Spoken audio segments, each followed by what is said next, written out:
within 48 hours and they will do anything they want to do. I think what Mexico is already planning to do, they know what they are doing. That they've already declared it safe, and I am believing the president bound that it is safe and they will play. But the thing is now, which team is going to play? That's the question. It's not about whether Mexico is still going to play in the World Cup. No, I'm speaking of the intercontinental playoffs. It's Mexico that is hosting it. Yeah. Do you understand what I'm saying? Yeah, of course. So it's the teams that will now go and play. So that's what I'm saying, that as it stands now, Africa's representative at the intercontinental playoff is DR Congo. Yeah, as of now, is DR Congo. So that's what I'm saying. That if FIFA wants to do anything, they should act now. Before the end of this week. At the end of this week, Jerry, is poor timing. Because the friendlies will be coming around. And even if it's Nigeria you want to involve, the logistics. We know how slow the NFF can be in preparing for things. If you are telling them that they have just 2 weeks now, the visas to Mexico, the lodgings, the accommodations, the camping, is a lot. So I'm feeling that anything that wants to be done should be done now. Even though we know that they don't hurry FIFA to make judgments, but it should be done now, Jerry. It should be done now. It is a big tournament. And anything that makes DR Congo play that tournament that they qualify, trust me, FIFA is not going to look into anything. They are going to the World Cup.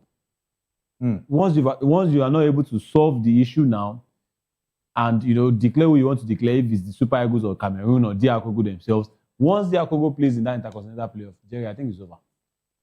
And the way it is, I mean, under this to the World Cup, they're not even treating any case. I'm sure it might not even be only DR Congo with eligibility cases, but of course, it is the one that is reported. But they should have attended to it. 100 days, they're busy celebrating, but they're not saying anything about, who is going to represent Africa as intercontinental playoff. It looks like it's dead on arrival. Yeah, I don't even think they recognize it. They can celebrate the 100 days, but that doesn't mean that they will not put it at the front burner of their discussion, because if you take a look at a lot of countries have also qualified. Yep. So I think this is just a side piece. They will sort it out, which, of course, we know that FIFA has different branches that settles these issues. They have a committee already set up that handles cases like this. So that committee is taking care of that. So it's just left for FIFA to say, what time are you? Of course, they'll keep it to their chest. Yeah. And when eventually talking about the date is fixed and the decision is made, they'll ratify it and make it public. First of all, even the countries involved will be first involved before the whole world will get to hear about it. So the playoff is as big. Countries qualifying from the playoff is as big as countries that have already qualified. It's big because any country that comes out of this playoff at the end of the day winning is going to the World Cup. 6 teams battling for 2 spots. For the countries playing the playoff, Caledonia, right? They are going to the World Cup. Jamaica. I know you are trying to berate them. No, they are going to the World Cup. Hey. And they qualify to the playoff. Where is the Super Eagles of Nigeria in the playoff? They are not there. Yeah, a lot of countries they make the playoff. You did not make it on the field. Now you are coming to say that there is ineligibility rule somewhere. Something that you yourself can't even clarify. You are trying to spell out DR Congo's rule for them. It's not making any sense. It's not making any sense. You are trying to spell out their rule for them. You are saying FIFA is recognizing the rule that, okay, you should be eligible. FIFA is saying that you guys should tell us the way players are eligible in your country. If you consider them Congolese, they are Congolese. Now you are not saying, Congo says, their own law. You are trying to interpret their own law for them, saying, their own law states that they should be dual nationalities. Imagine Congo now coming to say, Nigerian law states that you should not hold dual passports. And these people created an exception for athletes. If they go to FIFA and say, FIFA, we have exceptions for athletes, FIFA will let them. FIFA will let them. Okay. Anyway, FIFA don't work the way we work, and let's see the way they work. FIFA don't do African time. They have their own time. Okay. Let's let them. But I'm telling you that if it's not done by the end of this week, and DR Congo gets to play, who says the verdict is out now? We will have seen it right now. It's out. Don't worry. Just keep cool. Keep calm. Maiwa is. I can't wait to put the eggs on your face. Okay. If Nigeria don't qualify. Okay. Just plate of eggs. Because we have a lot to talk about today. Because the Premier League action returns tonight, and of course, Gullit made a very interesting comment about the the game between Arsenal and Chelsea over the weekend. I'll be taking a look at that and more. But let's start off with the head coach of the senior national team of Nigeria, Richel, has reportedly picked Francis Uzoho as the new first choice goalkeeper of the team, with Stanley Nwabali currently inactive. Also heard report that Nwabali has been linked to the Kaizer Chiefs job because the current number one actually had an appendicitis operation, and he'll be out for almost 6 weeks. And definitely, if you have done that operation, you have to stay away for a while before you can do anything active or anything physical. So Nwabali is still without the club after terminating his contract with Chippa United, and with the Super Eagles yet to return to action later this month, there is the need to get a new number one. And Chelsea didn't waste time in settling for Uzoho, who was the second choice at the AFCON, where they finished third. He's still indifferent on Maduka Okoye, who snubbed the team for the AFCON when he was told he won't be first choice. The Udinese goalkeeper would have been the automatic choice, but Chelsea felt he questioned his authority by refusing to honor the invitation for the AFCON unless he's guaranteed to be first choice. And of course, Uzoho will, however, face stiff competition from Wrexham goalkeeper Otto Okonkwo, who is also in the team following his switch of nationality from England to Nigeria, though it's not complete. But since it's not a competitive game, he can play in that match.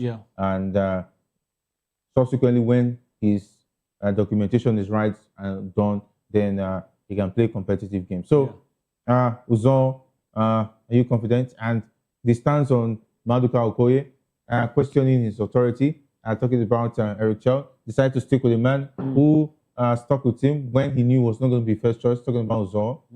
Well, I think there's a lot of things to take from this one. Number one, we don't really know what's going on behind the scene. Okay. And of course, I feel like if Eric Chell is trying to stick to his guns by trying to punish Maduka Okoye, irrespective of his performance, just because he questioned his authority at the AFCON, I think that would be silly from the man himself. As much as I rate him, I think that would be silly. You have to bring in somebody, based on merit.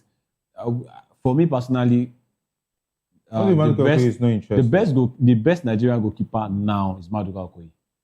Given with his performances, he is the best. We all know how shaky Francis Uzoho can be. Even you at the AFCON, where even in the game that I was given the opportunity, we saw how he was. We saw how shaky he was. Nigerians are not really confident with Uzoho between the sticks. And yes, even Stanley Nwabali too, during the shaky performances, Richel came out to stand behind him and say, look, I support him. This is the kind of goalkeeper I like. I'm surprised that he's now moving, to Uzoho as the goalkeeper he likes too, after Nwabali. Is it that he likes him or because of the situation? If it's based on performances, is it not because of the situation of things? Okoye and Okonkwo, Maduka Okoye and Okonkwo come before any goalkeeper in Nigeria if it's by performances. Okay, based on stats.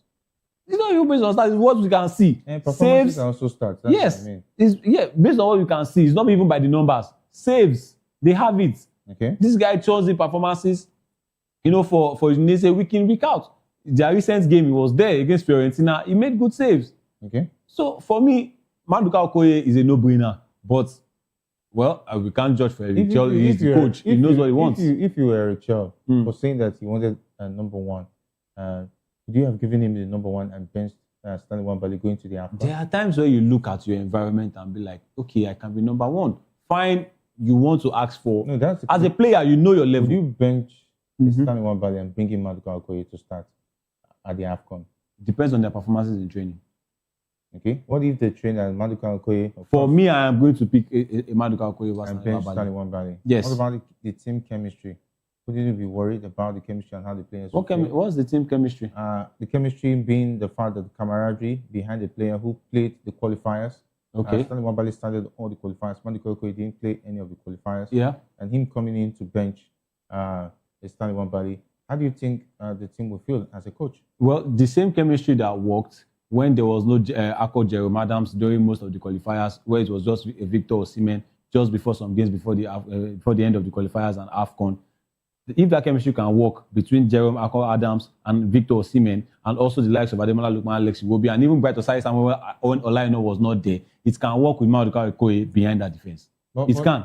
But if you take a look at the situation of Victor Osimhen and Akko Adams, they tried other players who did not really do well. Yes. Had he been a player who was already doing well, let's say for Victor Boniface, was on form.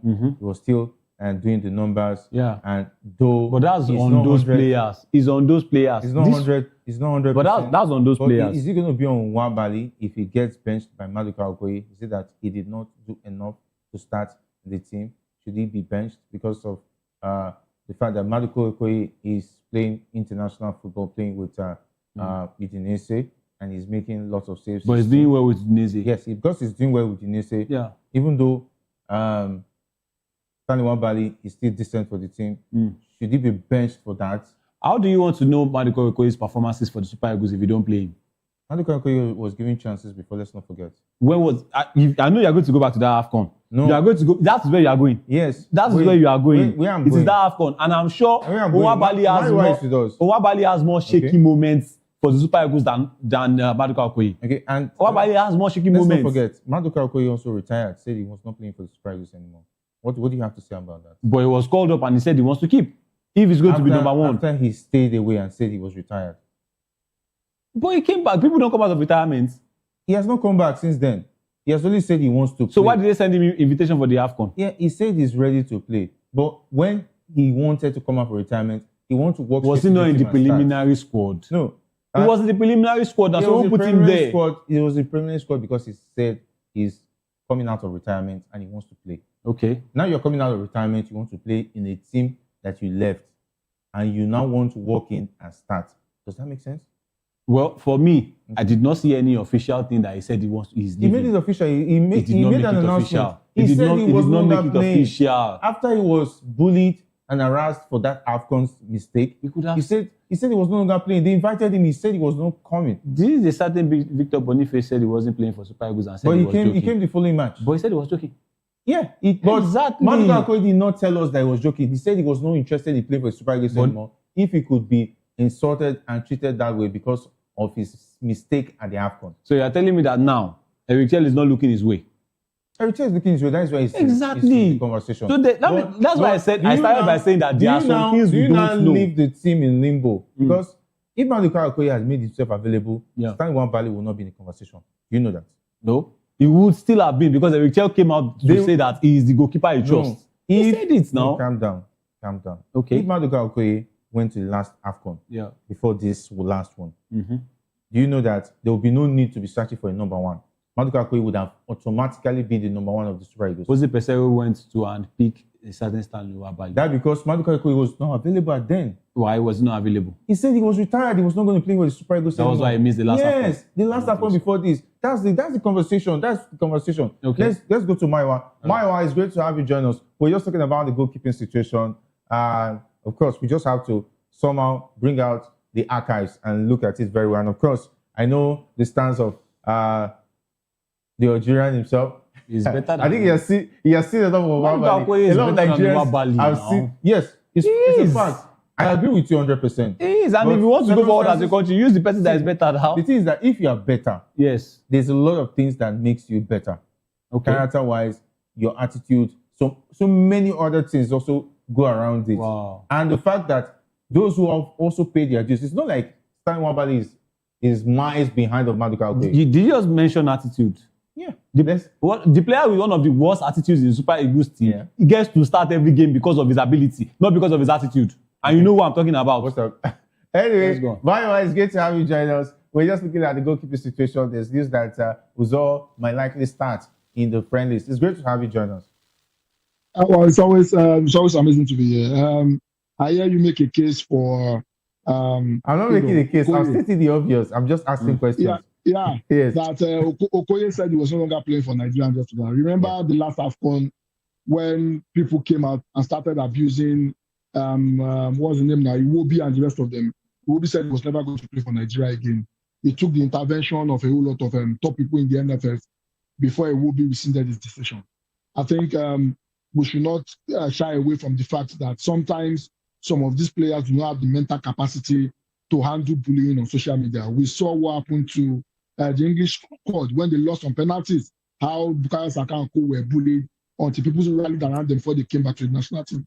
So Okoye coming out to say he wasn't going to play for the Super Eagles, I think was justified. Players make mistakes. He didn't deserve the abuse he got. Yes, the mistake was painful. but he didn't deserve the abuse. Now, come to the issue of the goalkeeper. I've said it consistently, the number one position is not nailed down at the moment. And the person that was, the person that was the stopgap measure in the person of Nwabali, who has been doing it, has been having shaky games. However, he was still stable a bit. Now he does not have a club. We have goalkeepers that are doing so well in their respective clubs. There's a Maduka Okoye that plays in the Italian Serie A. Are we going to say an Uzoho that we know how he has performed? Are we going to say Uzoho will be better than Maduka Okoye that wears the jersey of the Italian Serie A club week in, week out? I don't think so. I think this is an avenue. I hope it's not some people ganging up against Okoye. I think Okoye deserves to have an opportunity to have a shot at the number one shirt. I don't think Nwabali has floated himself in glory to be able to nail down that number one shirt. As far as I'm concerned, the number one goalkeeper position is still up, and I think the suitable person for it will be a Maduka Okoye. Yes, I understand the fact that he threw some tantrums leading to the Nations Cup, and one of the things that was said was, if it's not guaranteed a starting shirt, then there's no reason for him to come. However, even at that, remember, he also got injured. He didn't even play for his club throughout the duration of the Nations Cup. Yes, I want to agree that, some of his actions leading to the last Nations Cup was unpatriotic. I want to agree with that. However, if you have a Victor Osimhen that is Dagboru, that is very hot headed, that's playing for Nigeria week in, week out because of his ability, I don't see any reason why we want to play a goalkeeper that's playing in Cyprus over a goalkeeper that is doing well in the Italian Serie A. Okay, anyway, but the circumstances surrounding Maduka Okoye has not really helped him. Had it been, a lot of people, they also sent emissaries to try and plead with Maduka Okoye to play for the national team in spite of all the bullying and stuff. But he took his stand that he was not coming back to play for the Super Eagles.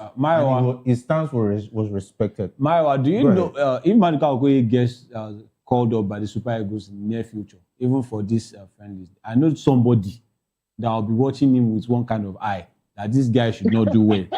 There's somebody I know that will be watching him that, so that he will justify and say, look, I said it. Is the person wearing red? I think so. He's here. He's just willing for the guy to make a mistake. I said it. Let this guy breathe. That's the wrong way to look at it. But that is how you are. Everything you said, that is what I'm decoding from everything you said. You just don't want this guy to perform. But Jerry, you are making the case because I came in a bit and I saw you making a case for Nwabali for over 6 minutes. So I want to ask you now. Nwabali is clubless at the moment. Yeah. He doesn't have a club, and we've said consistently on this show that people that are playing regularly should be the ones, playing for Nigeria. Yeah. Are you still going to say Nwabali should still be the number one? Because, you've been making a case for him. It's not like I'm making a case for him. Answer the question. The thing is that Nwabali, the thing is that I admire loyalty a lot. Okay. Yes, and I don't take loyalty for granted because those who stand by you when the chips are down, those are the people you can rely on. Wow. So you should be able to enjoy the sweetness of the victory when eventually it comes, because that's how life is. But if you reward disloyalty, you are encouraging others to be disloyal when the time comes, when the chips are down. Yeah. That is why every coach understands this for a fact. Stanley Nwabali was given the opportunity, he took it with both hands. Let's not also forget that there have been times that Nwabali has also been called out. I've seen the Banga boys call him out a lot of times. Was he abused like Maduka Okoye? He was not abused like Maduka Okoye because he didn't make the mistake as similar. If he had gotten half of that insult that Maduka Okoye got, he would have said he's not playing again. Let's look at the success of Stanley Nwabali since playing for the Super Eagles of Nigeria. Yeah. He has been to 2 AFCON, went to 2 semifinals. Wow. Lost 1 final, lost 1 semifinal, and won the 3rd place and won silver. Yeah. In those 2 competitions, he had stellar performances. Okay. And the competition, the things we are even calling him out for, mostly happened during qualifiers. And if you take a look at the qualifiers, you cannot say because of Stanley Nwabali, because we had a goalkeeping problem. That is why we did not qualify for the World Cup. Yeah. Yes. And at the AFCON, our loss to Morocco, nobody can call Stanley Nwabali out because in those penalties, he had stellar performance. Then, for the goal that made us lose that final, you cannot say that, what's the name of the, I'm trying to remember the Cote d'Ivoire goal player, the goal poacher that scored that. Sebastian Haller? That goal was a world-class goal. It takes very exceptional goalkeepers to stop such a ball from entering the net. Yeah. So in rating Stanley Nwabali, it's unfair to say that he has not done well to deserve to be the number one. Same way it's unfair. Same way it's unfair to abuse a goalkeeper because of one error. See, one error. Do you know why? Same way it's unfair to abuse a goalkeeper, almost to the point that the guy said he doesn't want to play for one error. Let's look at Maduka Okoye's career with the Super Eagles. Okay. He has only played one AFCON. He crashed out in the knockout stage. Was that his fault? Not his fault. Exactly. But that error that led to that goal was because of his lack of concentration. Whether you like it or not. It was his lack of concentration that cost us that game. That was why that goal went in. Jerry, really? Yes. Go ahead. So after his lack of concentration, yes, you are abused. Was he more abused as much as Iwobi? No, can I ask you a question? Was he abused as much as Iwobi? Can I ask you a question? And Iwobi instantly, the next game he showed up. Due to some people that begged him. They also begged Maduka Okoye. Who told you? Where did you see that? It's not what they told me. The NFL set a mistress, tried to beg him to return to the national team. Listen. For how many years? We're talking about 2019. Listen. Yes, this 2019. That's how many years? You just pointed out. That's how many years? Wait, if Maduka Okoye valued his loyalty to the Super Eagles, he would have swallowed all of the insults, listened to the emissaries that begged him, and at least he had how many years? More than 5 years to have everything. He did not do that. Then we were in a situation where we had to rely on Uzoho. Let's not forget, wouldn't have been that way. Uzoho also cost us against Ghana in the 2022 World Cup qualifier because he was fidgeting. Okay. That goal scored by, what's his name? The former Arsenal player. Thomas Partey. If we were a goalkeeper who was not losing concentration, he would have had a chance of stopping that. But that goalkeeper is here now to be called up as Nigeria's number one. Uzoho is here. Uzoho was also insulted. Let's not forget. Was also insulted for that Ghana situation. There are other reasons why they called Uzoho out. There are other reasons why, and you don't want us to discuss those reasons here. Yes, there are other reasons they called him out severally, but he still stick with the national team. He's still coming as number one. As number two. He has been number two. You were shaky when he was called up for AFCON. You were shaky when he played against Uganda. Yes. When we're going to the last AFCON, the AFCON before this, the one in Cote d'Ivoire, I was worried that Hope Uzoho is not going to be the goalkeeper that will be taken to the AFCON. Why? Because I know Uzoho is not good enough. But when Stanley Nwabali came up, I'm telling you, lo and behold, I didn't know anything about Stanley Nwabali. I had to start checking his stats. I was still worried because I've not seen Nwabali before. Those stats credible to be Nigeria's number one? It was a big decision by Pesero. No, it was a big decision by Pesero. He took a gamble and it paid off. Was he exceptional at the AFCON? It was exceptional. No, to his standard. He was to his standard. The defense was exceptional. To his standard. The defense was exceptional. To his standard. Jerry. To Nwabali's standard. At that AFCON, let's not forget, we play penalties to beat South Africa. Jerry. Was he not exceptional in that penalty shootout? Hold on, Jerry. Let's not see.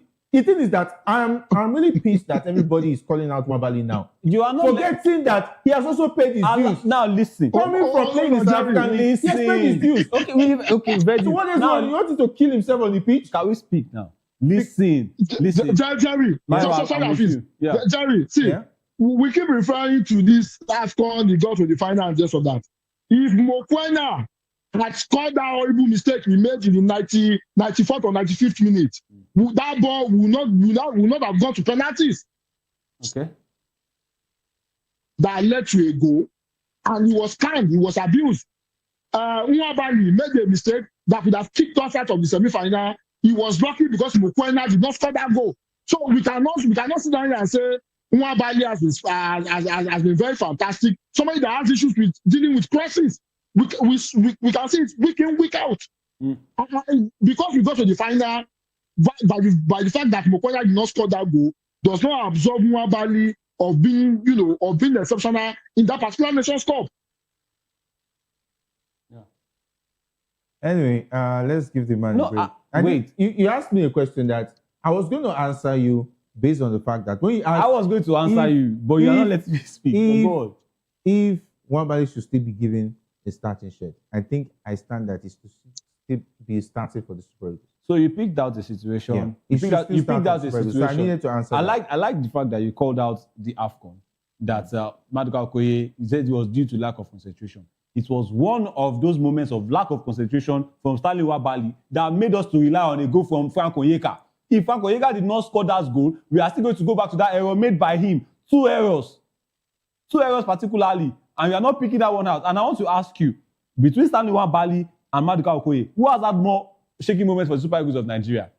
Now you are judging the man from one error, and you don't want him to come back because you said he said he didn't want to play again. And is it the first person that will say he's not playing again and he's still called?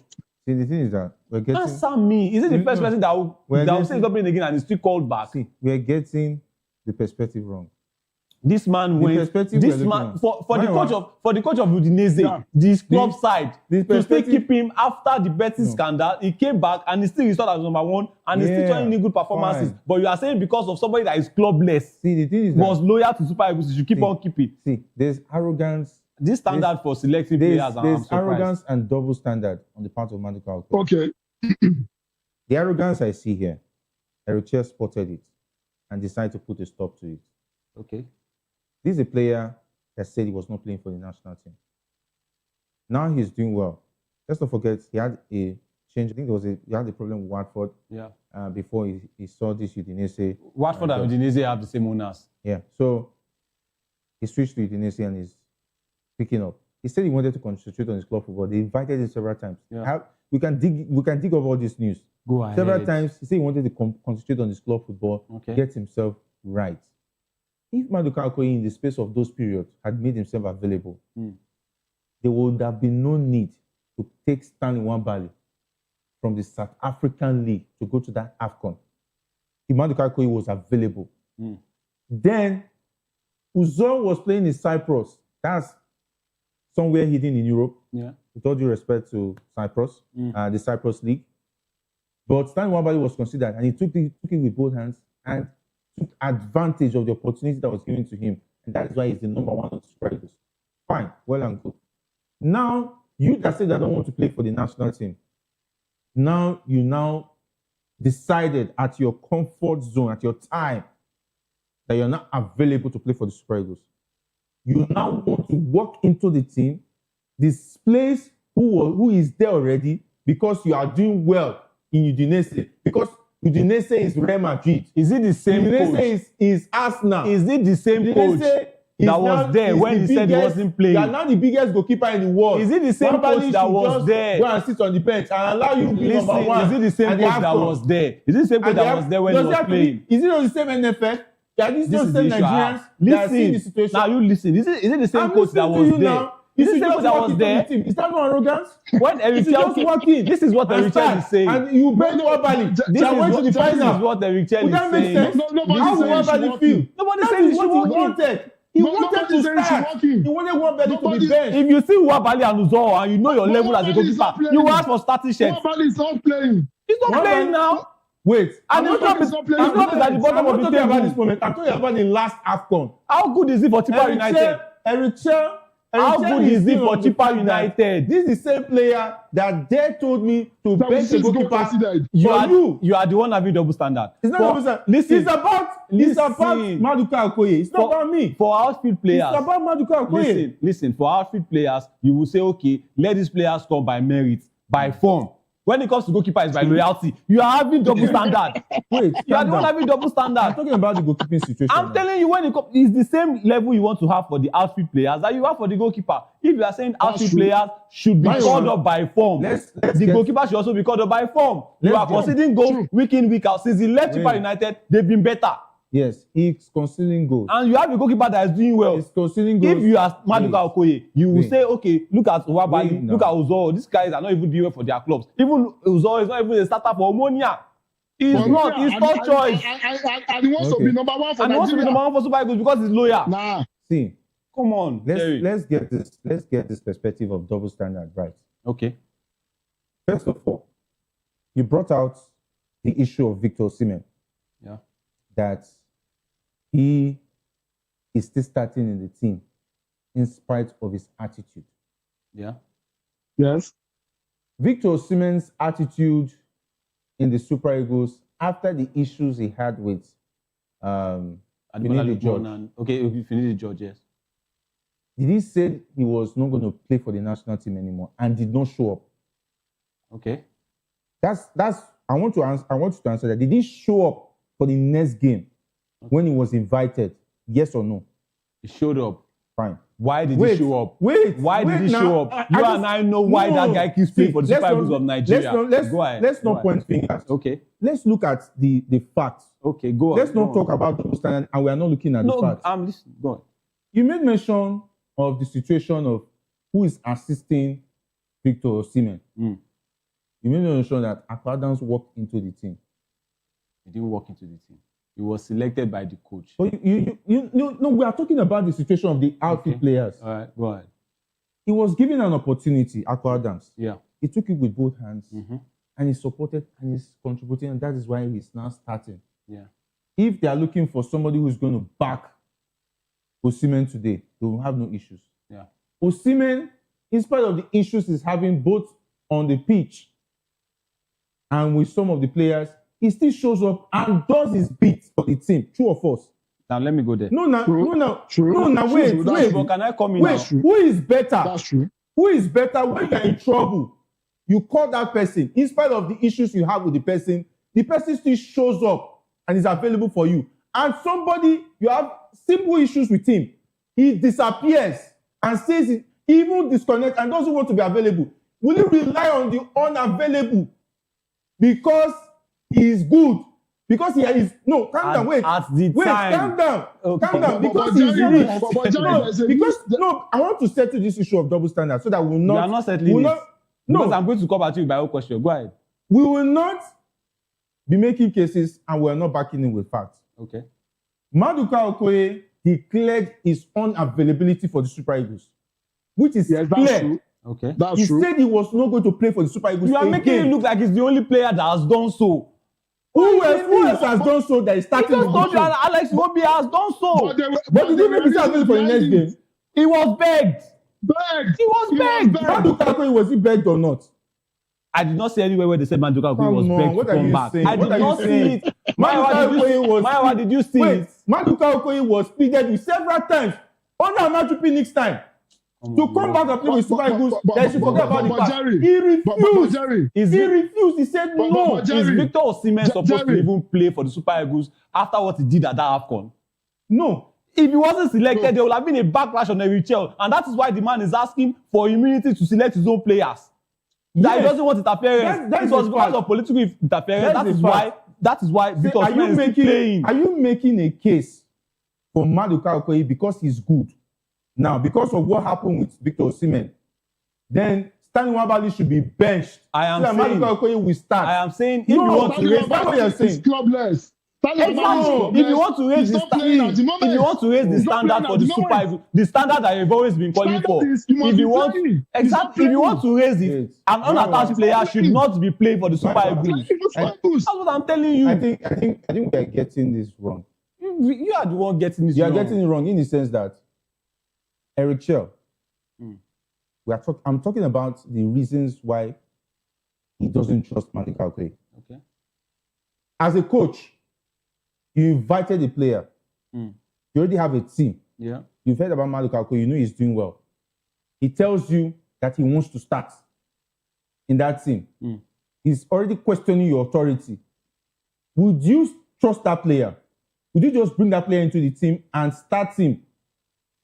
Okay, you know what you are saying now that he should have given Maduka Okoye the number 1 shirt at the last Jerry, when I started my statement, now true or false? Listen, when I started my statement, I want to get that perspective. Listen now, I'm going somewhere. Listen, okay. When I started my statement, I said there are a lot of things that we don't know in the background.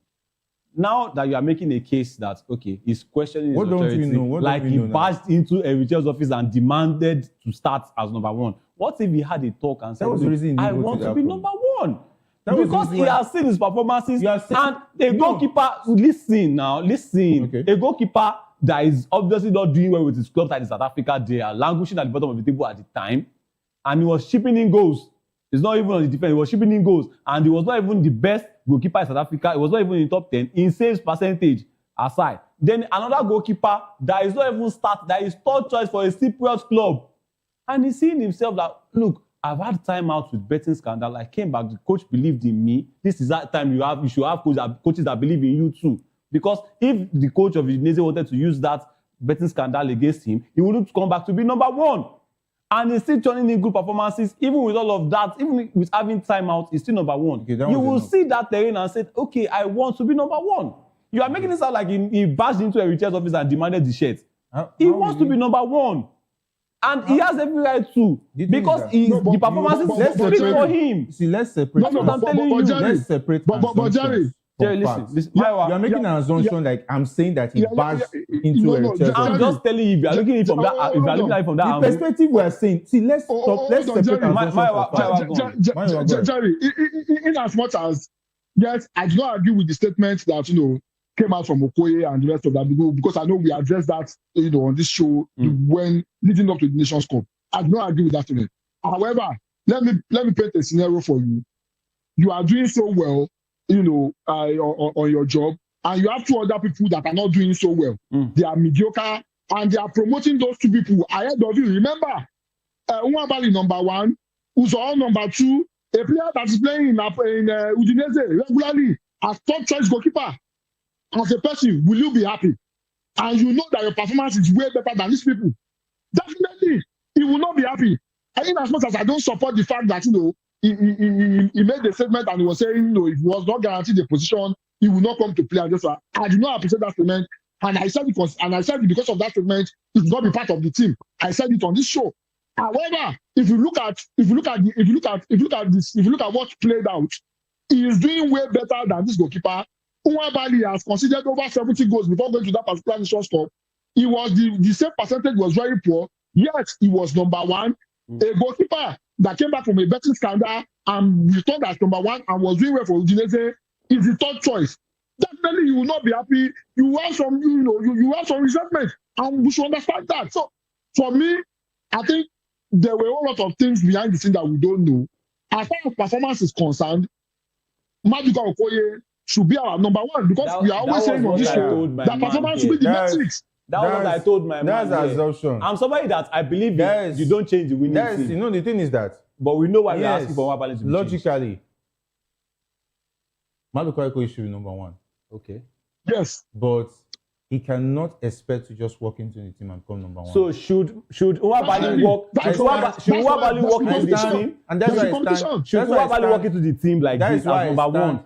That's why I stand with Eric Chell. Okay.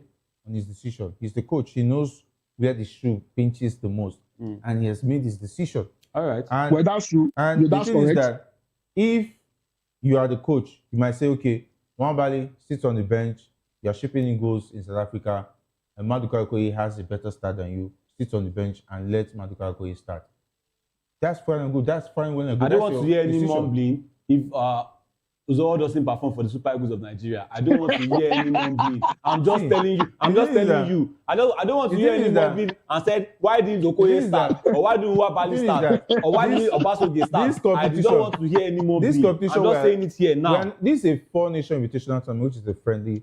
Yes, true. Which might not even happen. And of course, since it's a friendly, he has an excuse to even leave out any player he wants to leave. Okay. True. If he starts Uzoho and they lose the matches, these are friendlies. This is not a consequence. Because when the playoff comes, he will bring in Nwabali. Okay. And of course, with training and whatever, he will now judge who should be number 1. He's the coach. He will decide. So let's that's correct. You are correct on that part. You are correct. If he decide that this is going to be his number 1 goalkeeper. Yeah. When Pesero made the decision, everybody was worried. Yeah. Like, who is Nwabali? Yeah. I was also worried, like, who is Nwabali? Someone playing in the South African League, how should he start? How come? What happened to Maduka Okoye? Well, Why didn't you I would invite say Maduka at the Okoye? time that Nigeria's defense actually got Nigerians' confidence, not him. Sani Nwabali also did very well at that AFCON. That would be a total disrespect to his performance at that AFCON. How many saves did he make? Saves, And of course, he said it was a penalty shootout. Let's not forget. Oh, okay. Right. If it's not standing one body, if it was Uzoho did he train for penalties? The goalkeepers train for penalties. With goalkeepers, they do. They do, Abi? Yeah. Yeah, he trained. He trained for penalties. All the goalkeepers that have been missing and misbehaving in penalties, don't they train too? How many goalkeepers misbehave in penalties? I'm just saying. What do you mean misbehave? See, calm down. The thing is that this question is funny. I'm just saying. This question is funny. Okay. You know why this question is funny? Right. You want me to start going into record and telling you how bad goalkeepers are when it comes to penalty shootouts. You are rating a man that he did it for Super Eagles from penalty shootouts. Mm-hmm. In the game, I'm telling you that the defense actually got Nigerians' confidence. You are saying it's not bad because of penalties. Mm-hmm. In the games that we saw, people hailed more of Pesero's defense. Yes, he's part of the defense.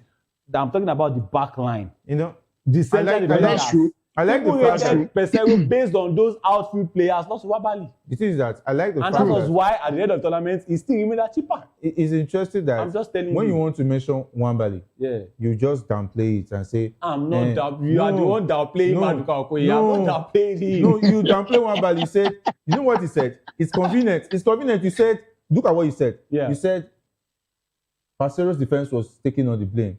No, you say it was taking, no, calm down. You say the defense was the reason why the team was doing well. But you now say though Wabali. Just look at Wabali. Listen, Wabali is just part of the defense. My statement. Did you say part of the defense? Did you say Wabali is part of the defense? I'm going to say it again. My statement was that Wabali is part of the defense, but part of the defense. I said the center backs. You give all the glory to center back. You now say but Wabali is part of the defense. You're downplaying. Was it not when Pesero started using 3 center backs that he got more confident at the half? Well, that's true. That's got more confidence. It was when we had Basi, Chusteko, Gasemi, Ajayi. Who got more confidence at the AFCON? Nigerians got more confidence because of those 3 at the back. Okay, because of the 3 at the back. And the goalkeeper, uncle? Did you even know Wabali before that tournament? Did you know Wabali before that tournament? A lot of Nigerians did not know Wabali before that tournament. The tournament, did you do well? That's true. Did you do well at that tournament? Yes, they all did well. They all did well. They all did well. They all did well. Did Wabali do well? In the final, did you concede 2 goals? Did he concede 2 goals? Did Wabali do well? His world-class goals, did he concede 2 goals? Did he do well at the AFCON? See, the fact that he even did well at the tournament does not even guarantee that he should be number 1 downplay all the time. I like this your downplay. When you have your shaky that moments, he did well, it's not downplayed. Jerry, wait. The fact that he did well is not downplayed. In the fact, Jerry, can you listen? At least for a minute. Now listen. Fear God. Listen. Now you are downplaying Maduka Okoye. What do you mean of downplaying? 2 things. Mayowa is downplaying Maduka Okoye, but 2 things. 1, he said he barged into Eric Chell's office to demand for number 1. That's 1. And 2, his statement indicated that. The statement he released indicated that. Well, so, and I want to agree with him on that. Also, listen now. When did I mention barging into his office? I asked for a minute now. It has not elapsed. Yeah. Again, the second one was for his performance at the AFCON. Okay. That was 7 years ago. This Jerry. If I offend Jerry now, I have to be very, very careful. I have to be careful because he might not forgive. He might not forgive me. This is absurd. Because 7 years ago, thank you for stating 7 years ago. We are pressed for 2019. We are pressed for time. I'm glad we just made this clear. Since 2019, you don't want to see him because he's not loyal. I want to put it on record. All right. Because you attributed something that I did not say that I said it. He said I mentioned. No, wait. You attributed that I mentioned that he barged into Eric Chell's office. I did not say that. You were the one who mentioned. He demanded. No. He said he demanded. Like but his statement. But his statement he released. It's an indication of that. Mayowa, can I ask to be number 1? Mayowa, wait. Yeah. Can I ask to be number 1? Mayowa, calm down. Please calm down. All right. The word bash into his office, an assumption that came from me. Mayowa, can I ask to be number 1? Did the assumption come for you? No, can I ask to be number 1? Who mentioned bash? Definitely. Who mentioned bash? You can ask. Can I ask to be number 1? I can ask to be number 1 because I'm seeing that these 2 are not even supposed to be competing with me. I can ask to be number 1. Okay. That's true. Now, Jerry skipped the part where Maduka Okoye could have gone to Eric Chell and said, I want to be number 1. Will you guarantee me to be number 1? He left out the gentle part. He said he demanded. But the statement was more of demanding to be number one. I mean, I don't agree with the statement. Okay. I don't agree we should do that. But I mean, his statement indicated that. I don't want to take this far. But at the same time, if you can forgive our Bali that is unattached to still come and be Nigeria's number one, why? Let's forgive Okoye. What? I don't understand. Jerry. 7 years offense. Let's forgive Okoye. I'm saying it now. Jerry, I don't want to be on your bad books. I am sorry. Whatever I've done, I'm pleading now before we leave now. I am sorry. Maybe you forgive me next time. It is that. It's very funny. But let's just wrap it up because it's very interesting. Mario, we have to go. We have very interesting games to play in the Premier League today. Liverpool up against Wolves, and of course, Aston Villa is also playing against Chelsea. I hope they don't get a red card. Super Falcons is also leading by 3-1 against the Indomitable Lioness. Yeah. And of course, what a way to revenge after losing the first game. Maya, don't ask me if she's the goalkeeper. Don't ask me that, please. I think you know, it's Fatima Impost. She was in goal in the first game. She was in goal in the first game. No, she was not in goal in the first game. She was in goal. Fatima, no, it was a Rabot that was in goal. I think it's Oloko now. All right. Wow, Oloko is in goal. Yeah, and I know he's excited. He's happy. That is why he's been smiling. That is why he's been misplacing all the words since. I don't understand why. Anyway, I'll forgive him for that because of the calls. Anyway, big thanks by for being on some of the show. Big thanks to Peace. And big thanks to the guys who made the show great. We'll have to wrap it up here. My name is Jerry Apello. I say thanks for being a part of the locker room. It's been awesome with you. Up next is Political Lens. Uchukuma Okoro. Stay tuned.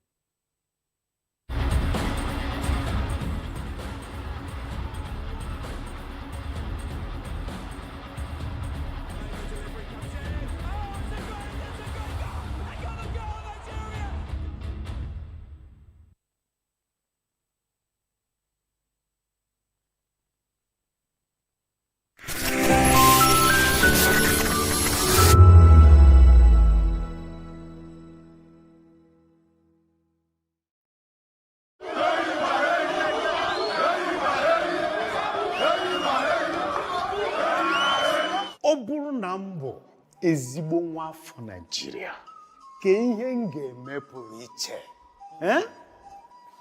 nwanne m nwoke Adanne m ga-akwụ chi n'eziokwu kwanyere ndị ọzọ ugwu ma lekọta obodo anyị anya gbam ụmụnne m na ụmụnna m obodo anyị bụ Nigeria ga-aga n'iru ma ọ bụrụ na anyị jikọta aka kwado ndị na-achị anyị ka ha mee nke ha anyị ga-emekwa nke anyị n'ezie ọganihu ga-adị ma ọ bụrụ na anyị na ndị na-achị anyị jikọta aka rụọ ọrụ asaa bụ ihe ndị na-achị anyị kwekọtara ha ga-eme ka obodo wee dị mma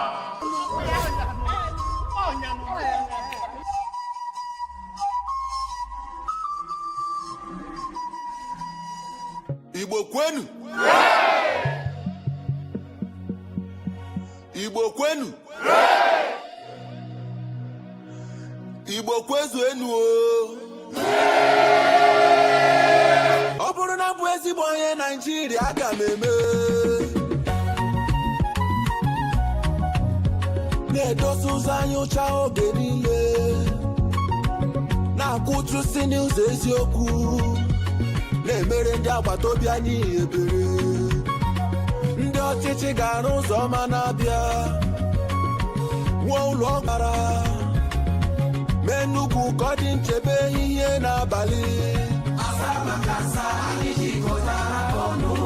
nkwekọrịta gọọmenti na nzaghachi ndị obodo ụmụnne m na ụmụnna m bilie ka anyị bulie Naịjirịa elu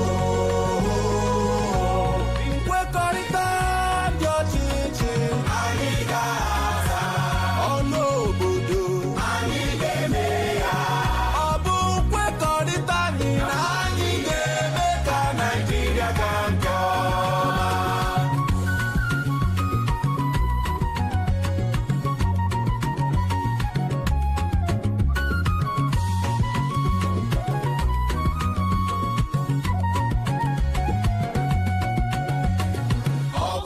nchebe gburugburu mebe obibi onye niile ndị ọchịchị ga-eweta ahụike ọ bụrụ na nrọ ọrụ ike nwoke mụta aka ọrụ ndị ọchịchị ga-emepe ụzọ ọrụ n'Ebonyi Imo ọ bụrụ na nkwanye ugwu nye agbụrụ niile n'otu ndọrọndọrọ ọchịchị ndị ọchịchị ga-ekpe ikpe ziri ezi nye onye ọbụla nkwekọrịta gọọmenti na nzaghachi ndị obodo ụmụnne m na ụmụnna m bilie ka anyị bulie Naịjirịa elu nkwekọrịta dị ọchịchị anyị ga-aza ọnụ obodo anyị ga-eme ya ọ bụ nkwekọrịta anyị na anyị ga-eme ka Naịjirịa gaa nke ọma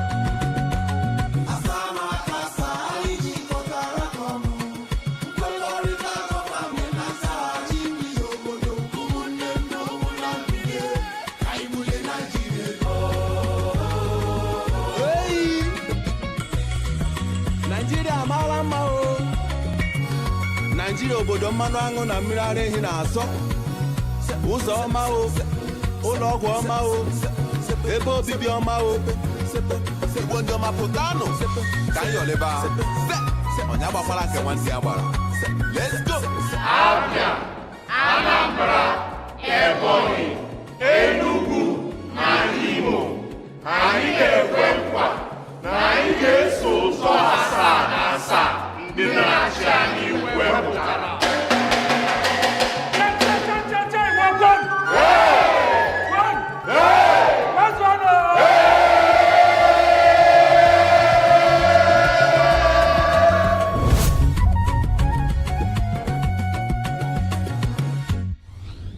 Powered by National Orientation Agency. The red carpets, awards, the razzmatazz, music, fashion, interviews, and more. Spotlight on Voice of the People Television. Let's feed you with all the juicy stories in the global entertainment space, bringing you the glitz and glamour as they hot. Stay tuned to Spotlight, 1 p.m. Monday to Friday. Spotlight on VOP TV. Entertainment like never before.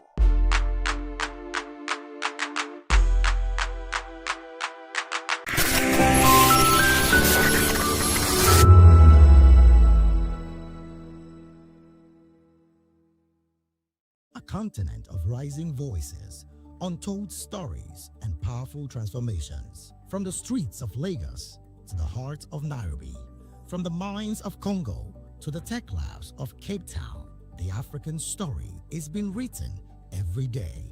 Bold, dynamic, unstoppable. This is Africa News on Voice of the People Television. We don't just bring you the news. We analyze and bring you Africa's heartbeat, the politics that shapes our nations, the economies that drives our future, the cultures that defines who we are, the voice that must be heard. Africa News, Africa's voice, Africa's future. Where Africa speaks, the world listens.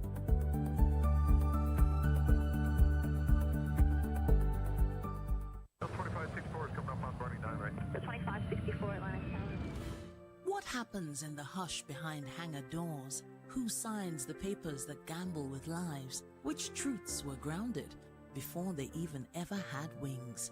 If you've ever buckled a seatbelt at 30,000 feet, if you've ever stared out of that tiny window and wondered who's really in control of the skies, it isn't just flight, it's power, it's politics, it's pressure sealed in steel.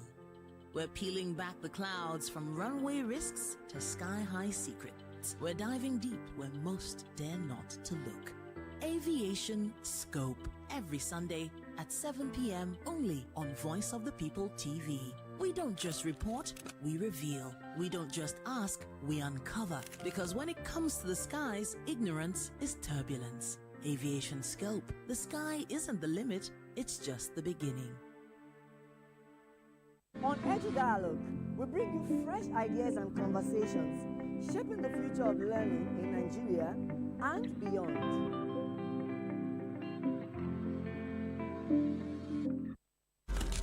In a world where power shifts with every headline. In a nation full of questions. In a world filled with noise, the truth needs a voice. The policies that shapes our world and the economy that determines our future.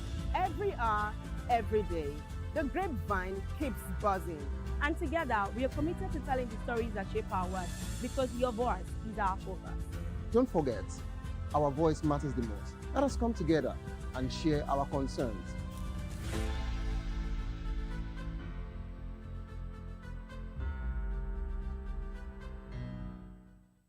Welcome to the locker room, the home of football talk that matters. I am Jerry Arpillon. Join us every weekday, Monday to Friday at 5 p.m. Nigerian time, as we share the hot takes and hot debates in the exciting world of football. And joining me are the usual suspects, Ikechukwu and Mayowa, as we break down all the hot takes and everything that's happening in the football. Don't just watch football.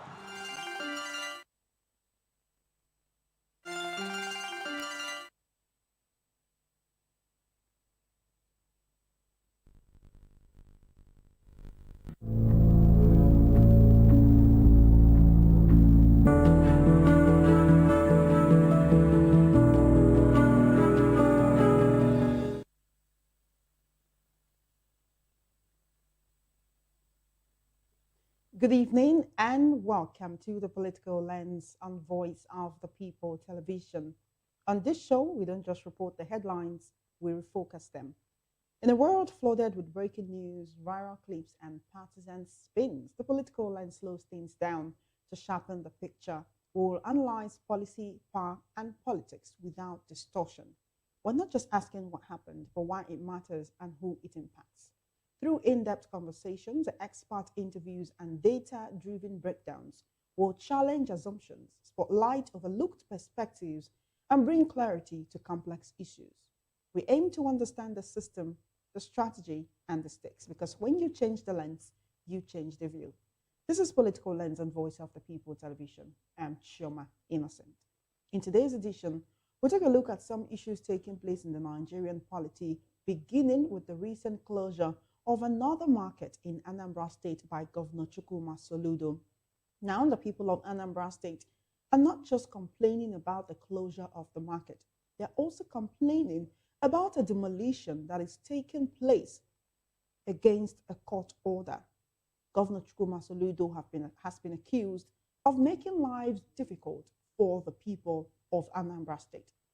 From Anambra, we'll go to Adamawa, where the state governor, who recently defected from the People's Democratic Party, PDP, to the All Progressives Congress, APC, has said that no northerner should contest for the presidency in 2027, as it is the turn of the South. Quite a number of Nigerians agree with him due to what has been called an unofficial zoning agreement, or a gentleman's agreement, whereby the South rules Nigeria for 8 years, and then the North takes over for another 8 years, and the wheel keeps spinning. But for other Nigerians, they say, any Nigerian who is qualified, according to what the Nigerian Constitution says, should be able to run for president regardless of their region, their ethnicity, their tribe, their religion, or other kinds of coloration that leads to bias. From Adamawa, we'll look at other national issues where the president has actually appointed Taiwo Oyedele, the chairman of the Presidential Fiscal Committee on Tax, to become the new Minister of State for Finance, replacing Doris Uzoho Anite and moving her to the Ministry of Budget and National Planning. These are the issues we'll be looking at on Political Lens this evening. But for now, we'll take a very short break. And when we return, I'll introduce the issues to you, and I'll also introduce to you my guest. This is the Political Lens. Stay with us.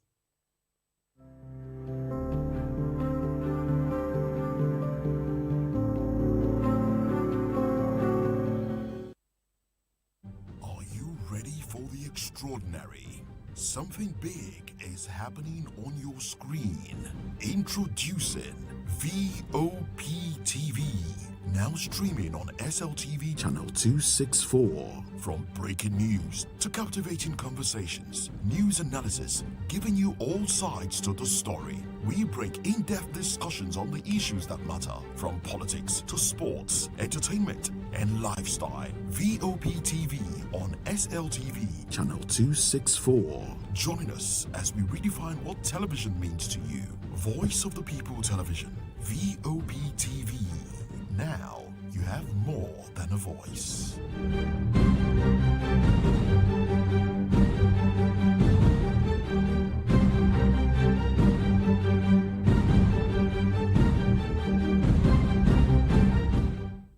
In a world where truth is the ultimate power and opinions scream the loudest, it's time to wade through the noise.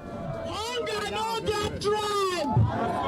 Hunger no get religion! And scan the human interest and trending topics that matter. Stay tuned to The Issues, your plug to the stories making the buzz, from politics to science and technology, social justice, and more. Let's tackle the tough questions and expose the truth. The Issues on Voice of the People Television. Don't just react, understand.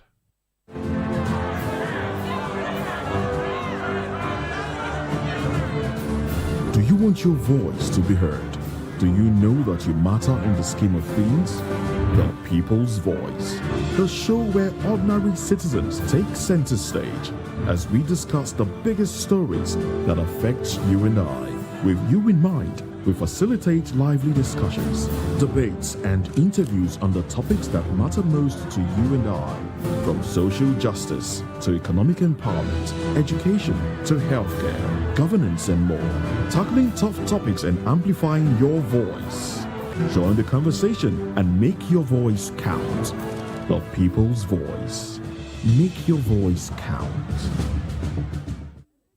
Evening, Africa. My name is Okoye, actor, model, producer, and I'm giving a big shout out to VOP TV, man. Keep watching.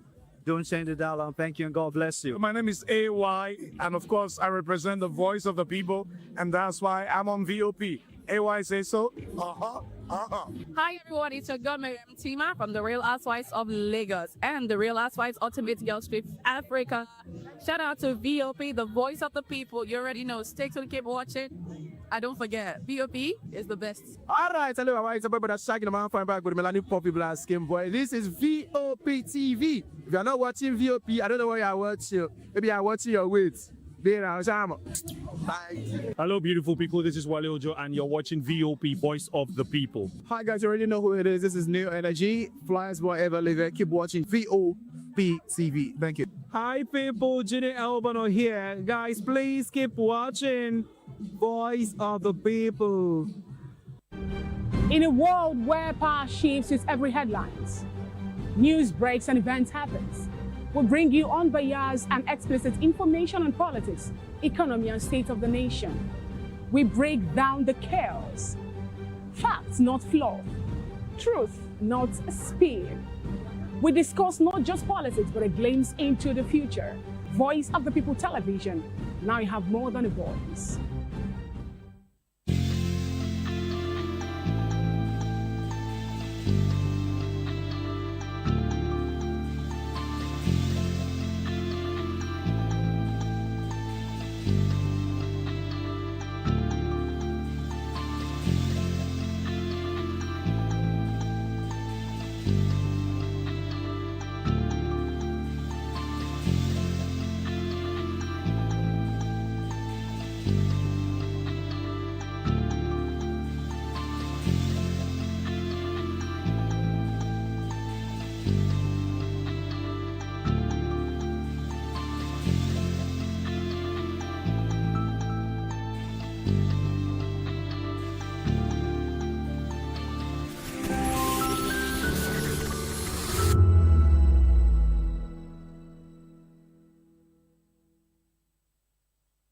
From the views on the street, we go to bed empty hunger, to the blaring horns of a hustling city. The loudest voices of the common man got a medium to be heard. This particular administration, they were coming unprepared. It's not a bad thing to renovate the president's lodge. Through top-notch programming, unbiased reportage of news, sports, business, entertainment, and cultural documentaries, Voice of the People 90.3 FM became a symbol for 21st century media.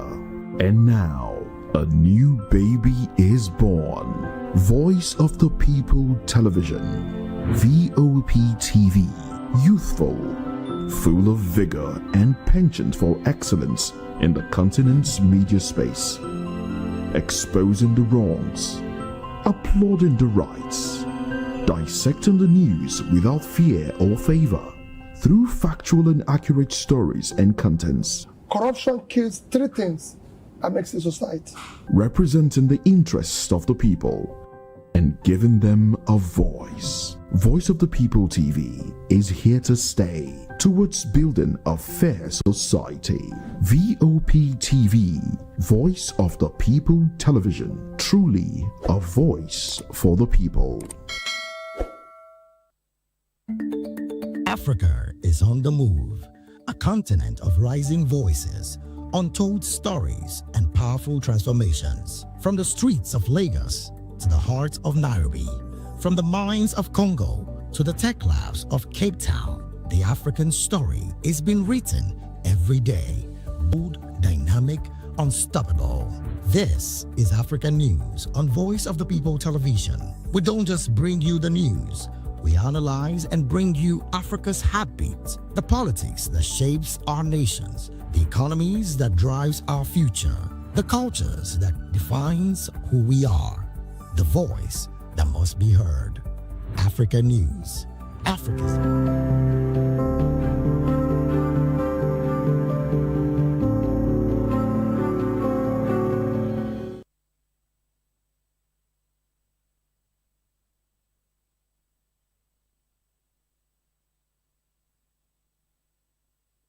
Welcome back to the Political Lens right here on Voice of the People Television.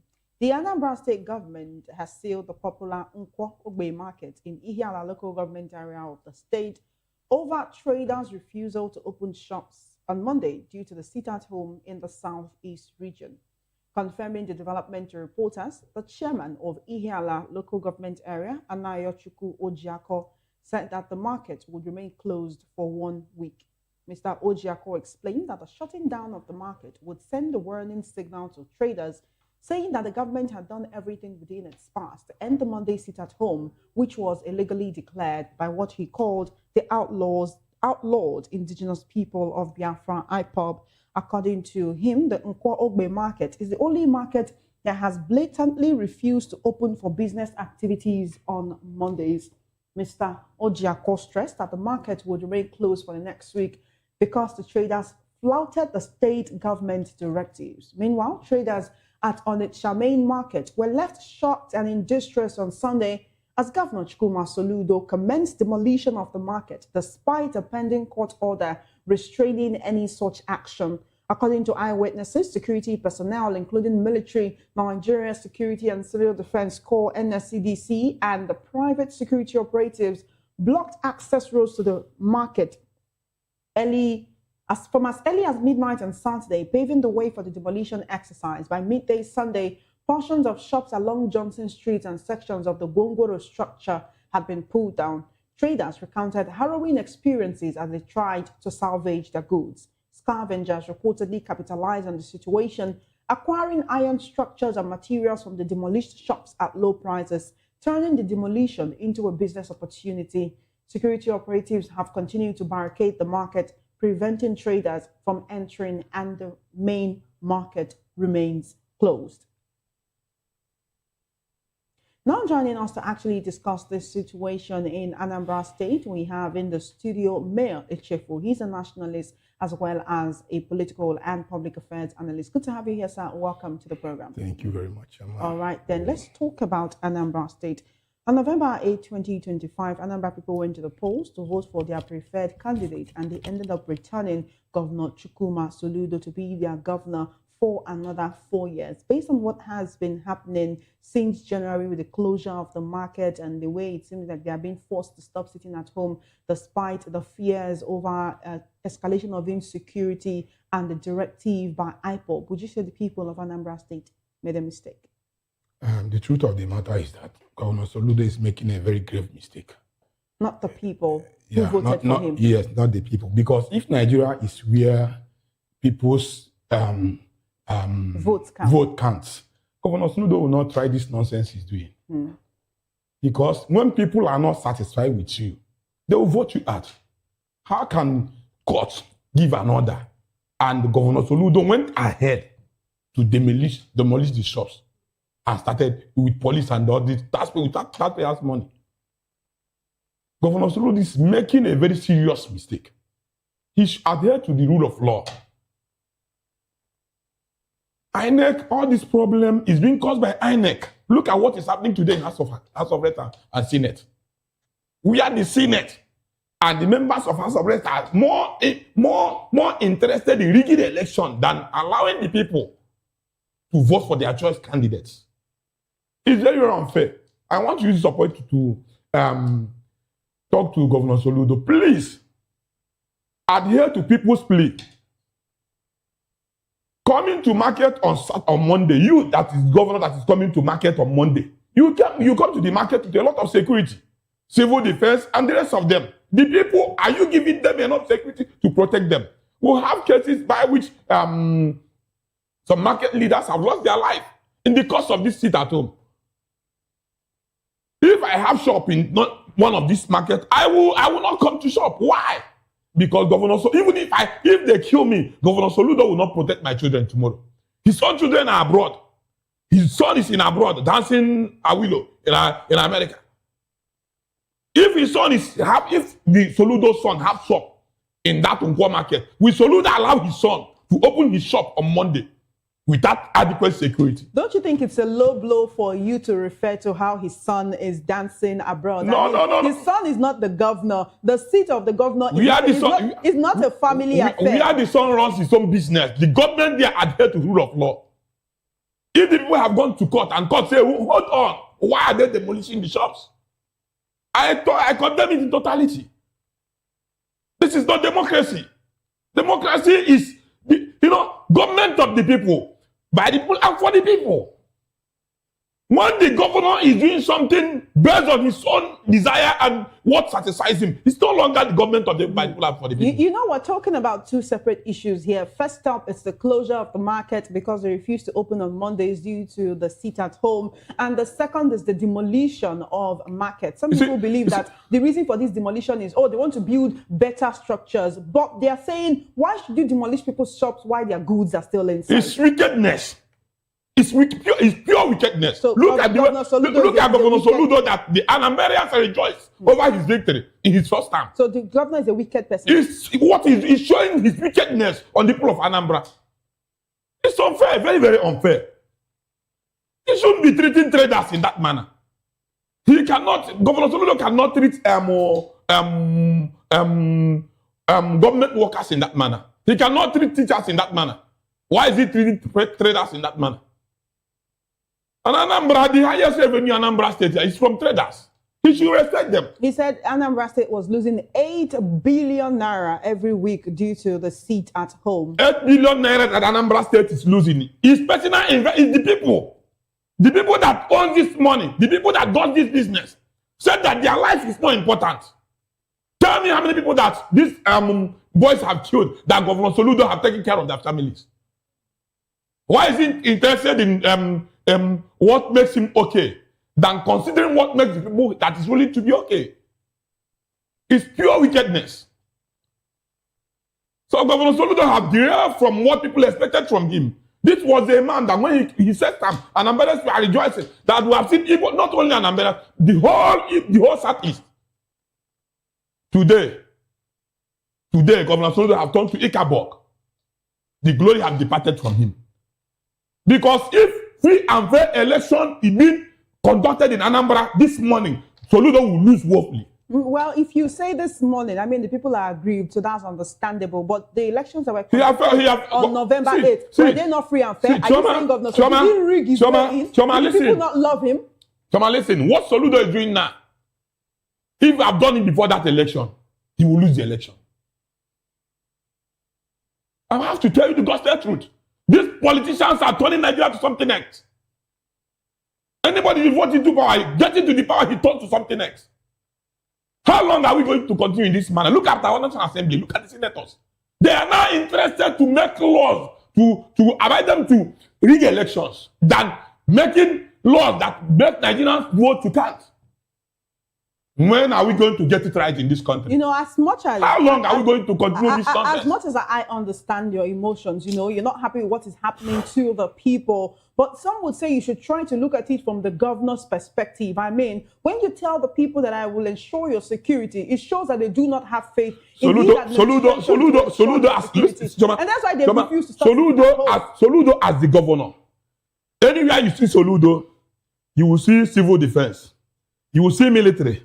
You will see police. You will even see native doctors that are protecting him. I want to believe you're joking with that. No, listen. He's been arrested and imprisoned native doctors because they are not licensed. Listen.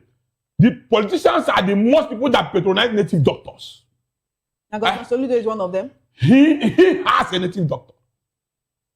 But he's been arresting native doctors in this state. He's not every native doctor. There's one native doctor in Anambra State. The one they called he's in the security now. Maybe he's changed his ways. I believe those native doctors, I don't want to talk about those native doctors today, but I think subsequently we are going to look into their issues. Okay. But what I'm telling you is that I want to make a point that Governor Soludo, wherever you see him, he has enough security to protect him.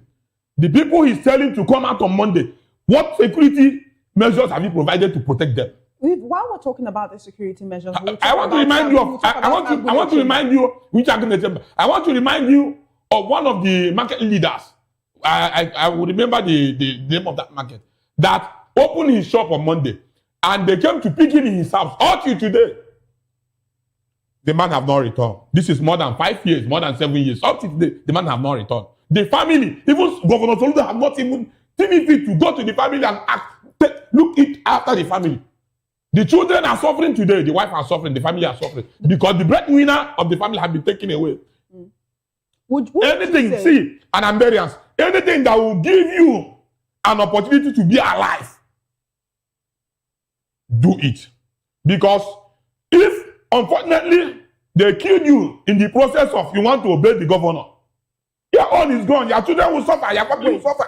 With this whole issue of sit at home, it will look as if the people of Anambra State don't want it to end. Wouldn't you say they have a part to play in ensuring that these ends? Because we'll say the Igbo people are known for being industrious. Nobody wants to sit at home on the Monday. To end sit at home is very, very simple. Okay. Nnamdi Kanu himself have said, end sit at home. So the people who keep... Listen, let me tell you. There are some people who is taking advantage of this at home to cause problem. Okay. Fish at these people. So that the innocent people will not fall victim of their activities. Fish at the crime committers. Not punishing the people who is afraid because of the consequences of opening their shops on Monday. Nobody, an Igbo man loves business. Igbo people love business. So anything that makes an Igbo man not to open his shop on Monday is a serious matter. The governor should look at the both sides. How many traders in Anambra State have the governor given loan to do business? I own my business. And because of my life, I said that if I come, people have been losing their life because of this. And I said, okay, let me save my life by staying at home. And it becomes a crime. In America, we are Governor Soludo's son. Whether America or London, where he stays. Government obeys the rule of law. Today, you see what is happening in our country. From the federal government down to the state government, down to the local government chairman. Nobody wants to obey the rule of law. Then why are we making laws? Why are we making laws? You cannot obey the rule of law. Why are we voting when the people's vote will not count? Why are you governor when you will not listen to the plea of your people? I want to see all these governors in the next 4 years, 8 years, most of them will not be governor again. What will they tell the people? Some of this market that they are closing today, that they are pointing the people today, they will still come back to this market to ask them for one thing, or one favor or the other in the future. So we must call a spade a spade. I will always stand on the side of the people.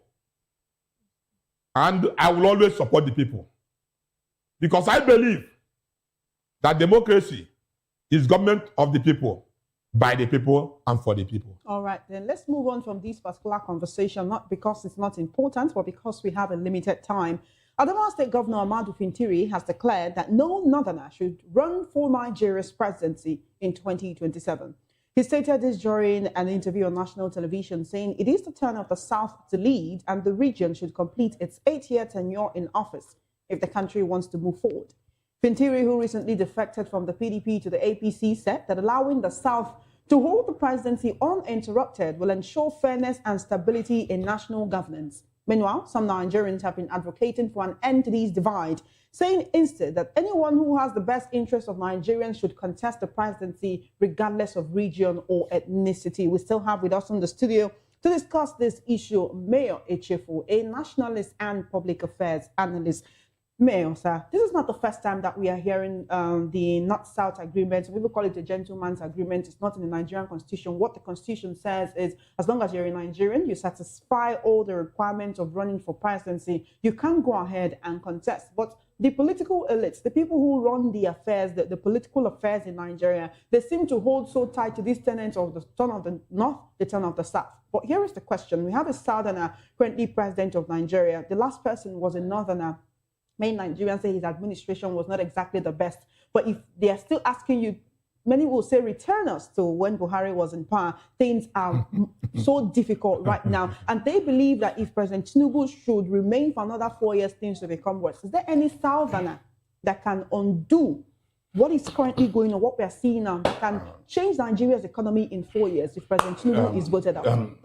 Number one, Choma, President Tinubu did not win election in 2023. Let's 2023 is past. Listen. That's the man that won election. But let's the man that won election in 2023 was His Excellency Peter Obi, and that Peter Obi up till tomorrow. That is a foregone conclusion. I say no. We are looking. You are asking if there is still a Southerner who can do better than President Tinubu, and then turn the economy around on his head. President Tinubu is not ruling Nigeria. Nigeria is taking care of him at old age. You see what happened in Turkey. Are you proud for such man to be a president at this jet age? The man is not exactly very young. I mean, if he slips and falls, that's a normal thing. Listen, at his age. Even me as a young person, I can slip and fall. So you holding him with that, it's a little low. At his age, with all diversity in Nigeria, he don't supposed to be the president of Nigeria. Tinubu is no longer young. He's an old man. Buhari was an old man. You see where they have put Nigeria. Problem. Listen, was also old. During Jonathan regime, Nigeria was old. Listen, Yar'Adua was not old. During Jonathan regime, Nigerian economy was the best in Africa. The fastest growing economy in Africa was Nigerian economy. A young man who has the vision. You know, we are derailing. What we're talking about here is the North-South agreement. I'm coming. You ask, better. Yes, Peter Obi is a Southerner. Okay. He can do better. Rotimi Amechi is a Southerner. Rotimi Amechi is a Southerner. He can do better. But right now, the man that has the Magna Charta to turn around Nigerian economy for better for Nigerians to begin to benefit from the diversity of the economy is Peter Obi. Does he have the support of the political elite that make things happen in Nigeria? Does he have the support of the North? Would Northerners vote for him? Because you would think that whatever party he belongs to will want to field a candidate. What Peter Obi needs to win election is Nigerian masses. Because politics is a game of number. How many politicians are in House of Reps? Tell me the number of members of House of Reps and Senate. Then you tell me the population of Nigerians. 85% of Nigerians is yielding for Peter Obi to be the president because Peter Obi is the man that had the magnet charter to change Nigerian economy. How did you come and about? turn Nigeria How around. did you come about this percentage? How did you come about these statistics? Because 85% of Nigeria. listen, Peter Obi have turned to be the masses president everywhere he goes. You can see it, you can feel it. No doubt he has some people who love him, but See, he's been losing followers. What Fintri said. Some people believe he's being cowardly. What Fintri said, he's correct. Do you think Fintiri is saying that because he loves Nigeria? No, he's saying or that because he's waiting for the turn of the North. God can speak through the mouth. This is a man who recently defected from PDP to APC. God can speak even through the mouth. That's in the interest of his people. God can speak even through the mouth of a camel.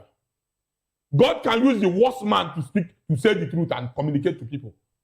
He defected to APC. He's not saying vote for Tinubu. He said this is allow the Southerners to complete their remaining 4 years.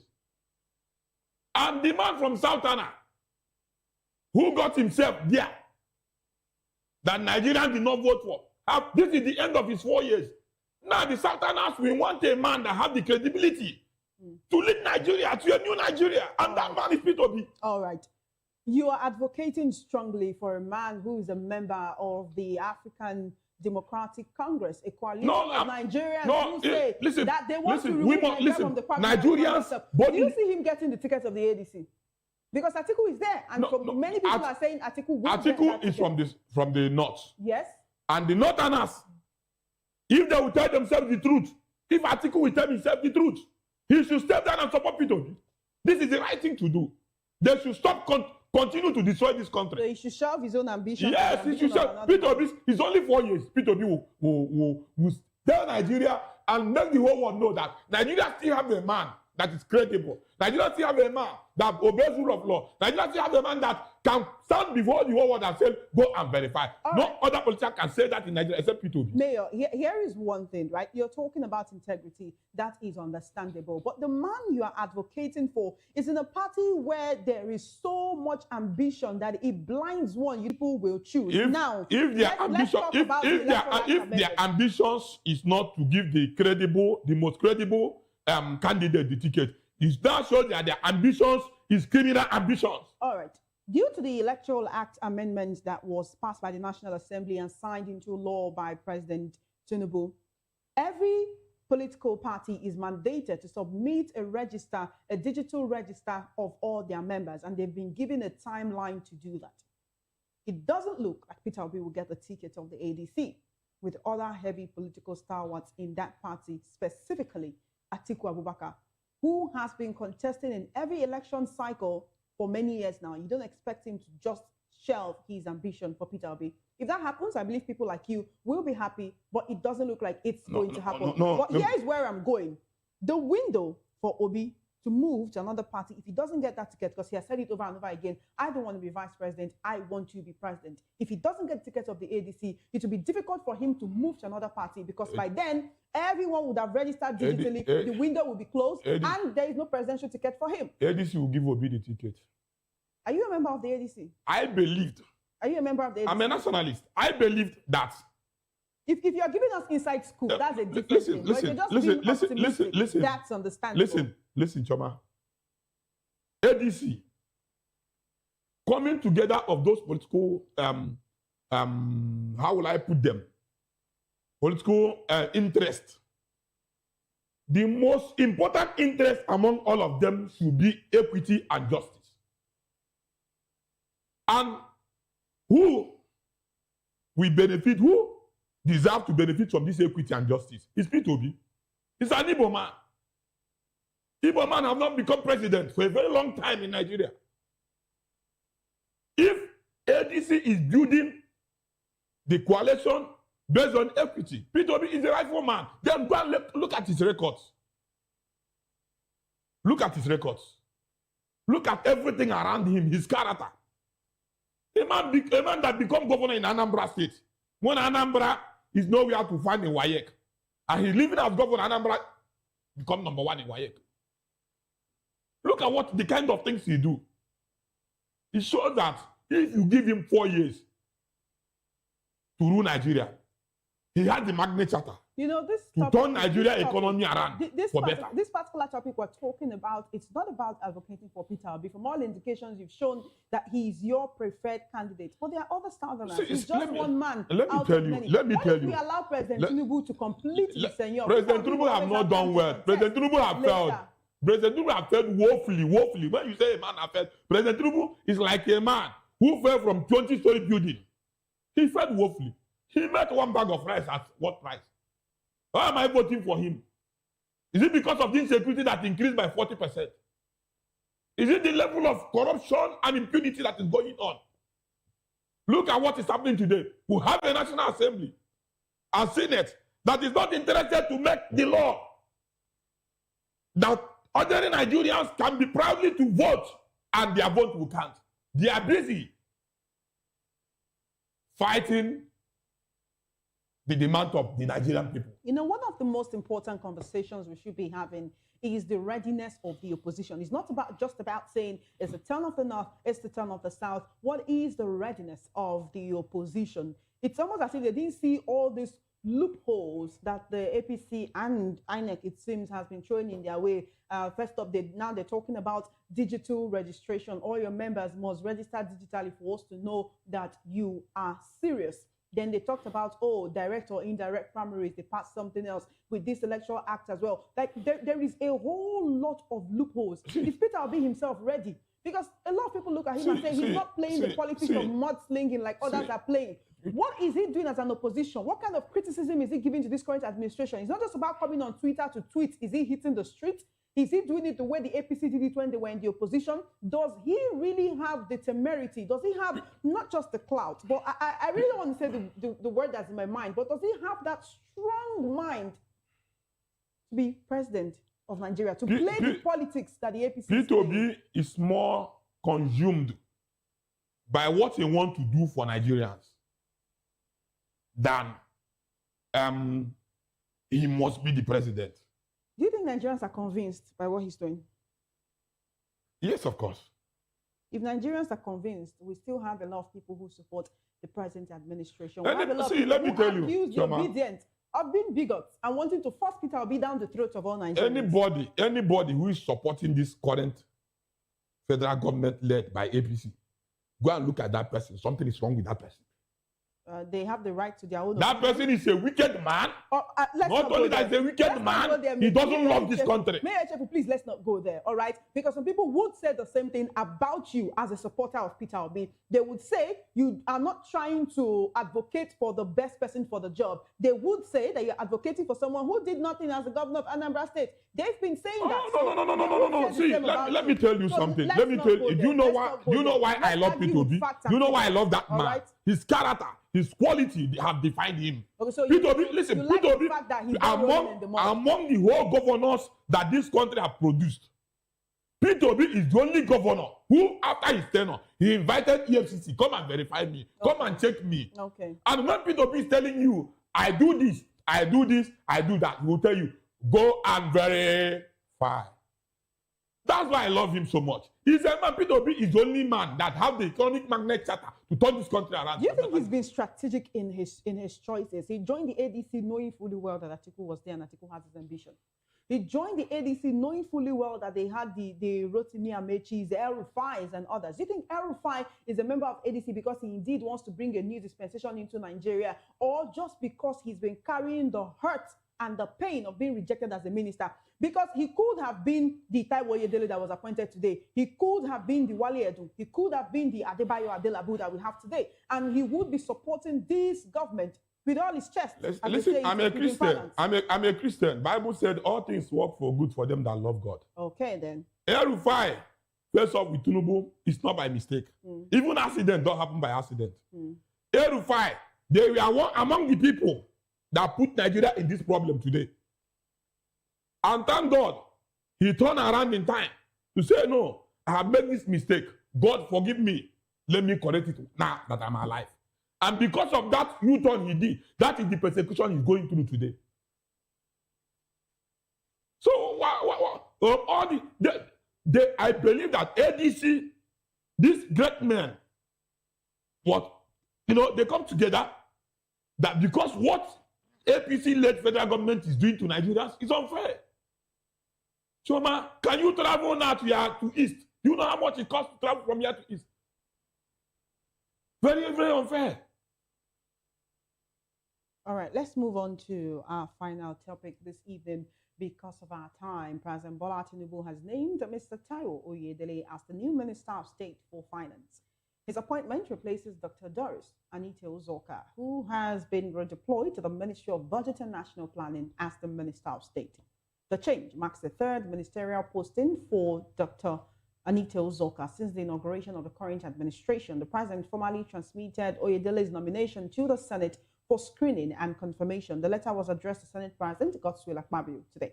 Until his nomination, he served as chairman of the Presidential Committee on Fiscal Policy and Tax Reforms. In that role, he coordinated major reviews of Nigeria's tax structure. See, let me tell you. You're not even waiting for me to land. It's like you have a whole lot to say. Yeah, because 80% of President Bola Ahmed Tinubu's ministers have failed. They failed? Yes. You're not even giving this man the benefit of the doubt. He coordinated the controversial tax reform. Listen. With tax reform.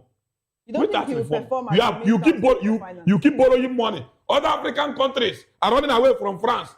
You are bringing France to come and be collecting our tax. You said you are doing tax reform. So you're not happy about what is the positive effect on our economy on this tax reform?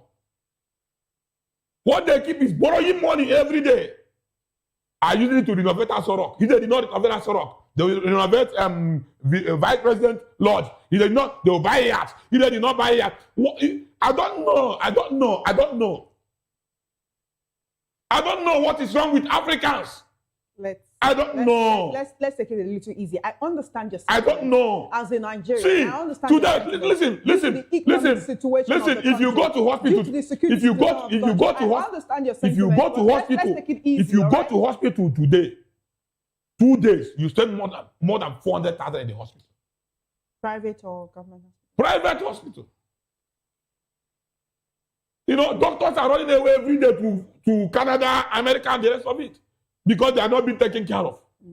I would like us to actually focus on the appointment of Taiwo Oyedele. Do you not think is deserving of that position? Or is it because a lot of people say, oh, some of the people who are working with the president, he's been nepotistic in his appointments. These are Lagos boys. These are Southwesterners. Why can't he appoint other people? What is the problem with this appointment? Whether you are a Lagos boy or you are a Kaduna boy, what Nigerians need from you is credibility and quality. You don't think Taiwo Oyedele is credible? Of character. Don't you think he's credible? I mean, he did what he could with the tax reforms. He introduced new ways of collecting tax. In fact, the revenue service was incorporated. He introduced a fraudulent way of collecting tax from Nigerians without benefits. Is that what celebrating? A man who is what they are interested in, taxing Nigerians, collecting money from Nigerians without Nigerians benefiting anything from the money they are collecting from Nigerians. Are you not living in this country? Choma, are you living in the moon? Choma, are you living in the moon? Are you not living in this country? In fact, this country, see, let me tell you, they have even animal farm now. There's equity in animal farm than Nigeria. Look at what happened. When Frank Mba was supposed to be the IG of the police, he was retired and promoted this, who is a junior officer. It's appalling. It's too bad. I can't celebrate such an appointment. The president has the prerogative to appoint anyone who he believes can do the job better. We are the federal character. That's the reason why he's the president. We are the federal character. Choma, we are the federal character. The president APC have destroyed this country. Why did he all the ones he did? They will tell us that states swallow money. They will tell us this. After that, President took over. And they have done worse than what President Buhari did. How can you look at President Tinubu today? People are saying that President Buhari, who did not go to school, is better than President Tinubu, who is an accountant, who claims to be the builder of Lagos. It's just very appalling. All right. It's too bad. What do you want from President Tinubu? I understand he's the president of the country. A lot of Nigerians expect him to stabilize the economy, deal with insecurity and all of that. Listen, but you seem to have your mind set on him. If President Tinubu believes that he has done well, he should allow mandatory transmission of electoral results. The Electoral Act has already been No. The presidency influenced the Electoral Act. And the presidency also influenced the Senate decision and the House of Rep decision. So they passed the Electoral Act in a fraudulent way that shouldn't be, and it will not stand. Nigerians have to rise and say, condemn what is bad. Evil is evil, no matter who did it. You must give Nigerians the opportunity to decide who becomes their governor, who becomes their president, who becomes their member of House of Reps. Nigerians are not asking for much. We are not asking for much. We are only asking for, allow us, if I want you to be my president, if I vote for you, I will look at my phone and see that my vote counts. So why are they insisting, sponsoring members of the House and Senate to make sure they take decision against the will of Nigerians? They should remember that they will not live on this earth forever. They should remember that tomorrow people will remember them by what they have done. Look at people that have gone to House of some of the people that is in House of Reps today don't even know the number of votes that take them to House of Reps because they lose in the polling booth and they rig themselves to the House of Reps. President Bola Tinubu is on his way to winning again in 2027, according to the APC, their chairman, their party members, and even the people who are defecting. Everyone in Edo State, Governor Monday Okpebolo does not relent in reminding Nigerians that Edo State will give So the APC is gearing up to win again, and the opposition looks like they are sleeping. No, anybody so see your candidate the level lose if it doesn't sit up. The number of votes President Tinubu will get in 2027 election will determine the number of fools we have in Nigeria. Let's not go there. These are fellow Nigerians. You're not allowed to call them names, all right? My dear, we are not. You did not come from the moon. I understand what you're saying. I'm just saying you can pass your opinion across. Without using insulting words on Nigeria. Listen, these are people who want to vote their own country. I tell you, anybody who don't want good thing for Nigeria, anybody who don't want good thing to happen to Nigerians, he said he's an evil person. So President Bola Tinubu is not a good thing. He said it's not a good thing that happened to Nigeria. It's a wrong thing that happened to Nigeria. A president that cannot allow electoral reform that will affect the public, Nigerians, in a positive way. A president that take one bag of rice from 35,000 naira to 100,000. A president that met well, and immediately of inauguration, people were coming out from inauguration and they buy for 1,000 naira. What can I continue to mention? Should I continue to tell you?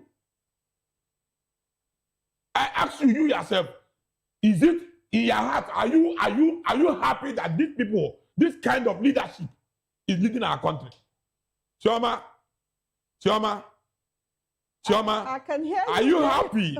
Can you be proud to if you go to America? I can hear or you. go anywhere or go any country and you be proud that this is my president, that he's doing well. Nigeria. Where did President Tinubu meet the economy?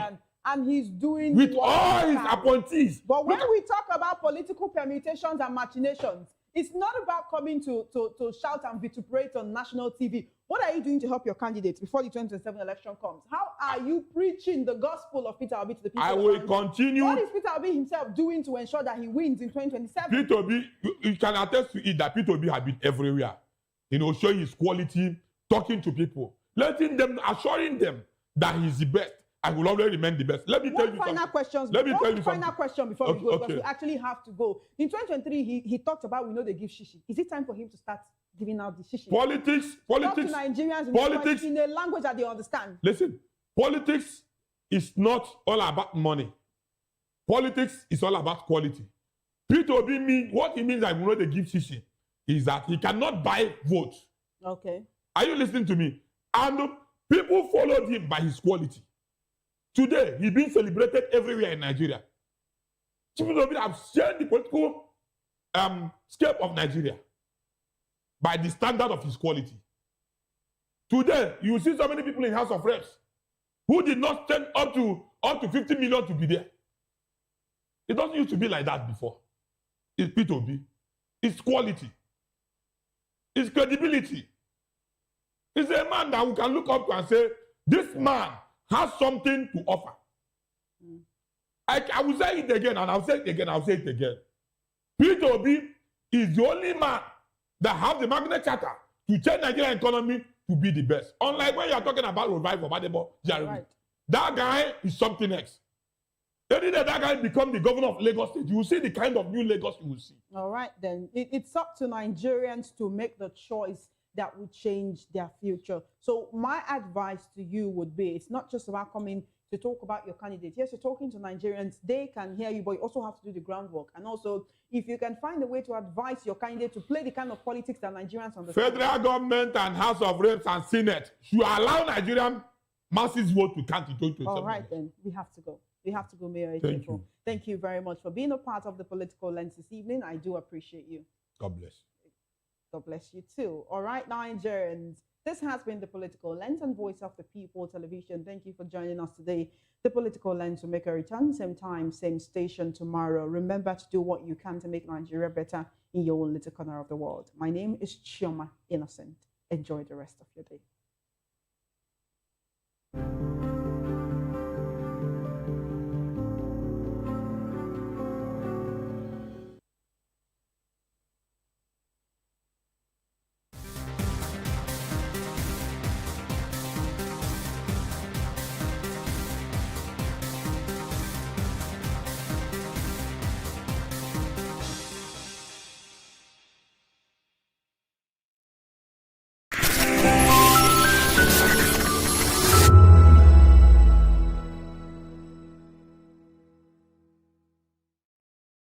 To know the happenings in the maritime sector, join us on the program Maritime Frontiers on VOP TV as we discuss key areas in the maritime sector from aquaculture, maritime transportation, maritime labor regulation, oil and gas exploration, ferry and passenger insurance, marine pollution and prevention, port operations, and lots more. Maritime Frontiers, exploring Nigeria's blue economy.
VOP TV. Now, you have more than a voice. Behind every broken desk lies a broken promise. Education shapes the nations. But who is asking the right questions? Introducing Edu Dialogue, the show that goes beyond the surface, exposes the cracks, the corruption, and the silence in Nigeria's education system. Edu Dialogue, Saturdays, 3 p.m., only on VOP TV. We break the biggest stories, from missing funds to policy failures. We ask the tough questions and demand real answers. Edu Dialogue, this Saturday, 3 p.m. on Voice of the People Television. In a world where truth is the ultimate power and opinions scream the loudest, it's time to wade through the noise. Hunger no get tribe! Hunger no get religion! And scan the human interest and trending topics that matter. Stay tuned to The Issues, your plug to the stories making the buzz, from politics to science and technology, social justice, and more. Let's tackle the tough questions and expose the truth. The Issues on Voice of the People Television, Mondays to Fridays, 8 to 9 p.m. The Issues. Don't just react, understand.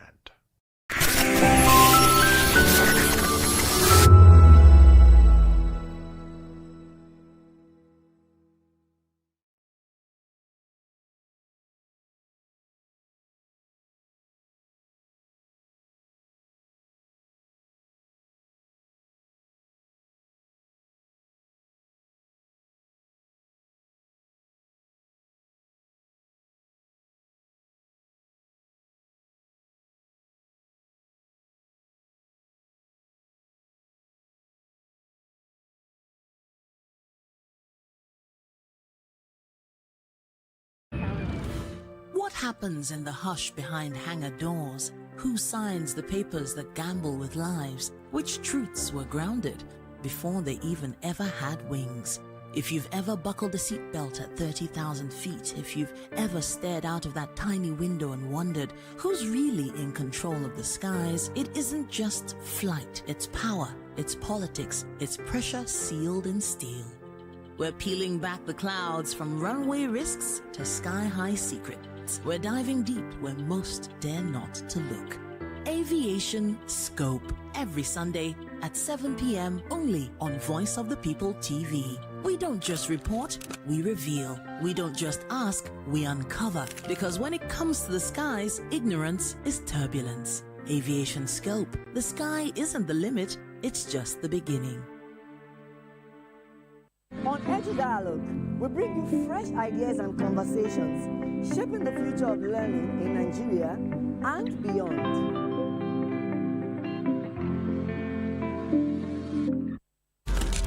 In a world where power shifts with every headline. In a nation full of questions. In a world filled with noise, the truth needs a voice. The policies that shapes our world and the economy that determines our future. Every hour, every day, the grapevine keeps buzzing.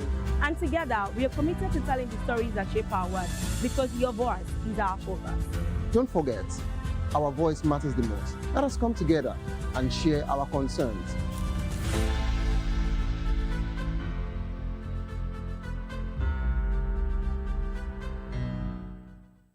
Welcome to the locker room, the home of football talk that matters.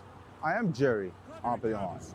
Join us every weekday, Monday to Friday at 5 p.m. Nigerian time, as we share the hot takes and hot debates in the exciting world of football. And joining me are the usual suspects, Ikechukwu and Mayowa, as we break down all the hot takes and everything that's happening in the football. Don't just watch football, live it with us. Catch us on the locker room and Voice of the People Television at 5 p.m. Nigerian time. And like I always say, if not 20 minutes off, with the sport. Are you ready for the extraordinary? Something big is happening on your screen. Introducing VOP TV, Now streaming on SLTV channel 264. From breaking news to captivating conversations, news analysis, giving you all sides to the story. We break in-depth discussions on the issues that matter, from politics to sports, entertainment, and lifestyle. VOP TV on SLTV channel 264. Join us as we redefine what television means to you. Voice of the People Television.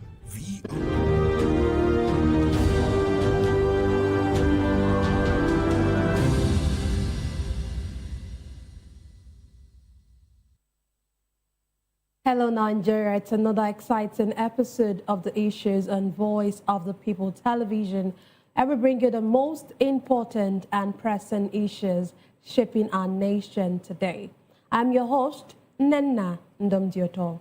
Today on the issues, we're examining the complexities of Nigeria's politics and governance, from Tinubu nominating Taiwo Oyedele as Minister of State for Finance, the federal government assuring that no Nigerian will be endangered in the Middle East crisis.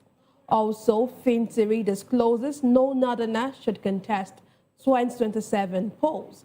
And finally, El Rufai's family refutes ICPC claim of recovering wiretapping equipment. Join us as we break down the fact and provide context to help you stay informed. We'll take a short break, and when we return, we'll dig deeper into these topics. Don't go away.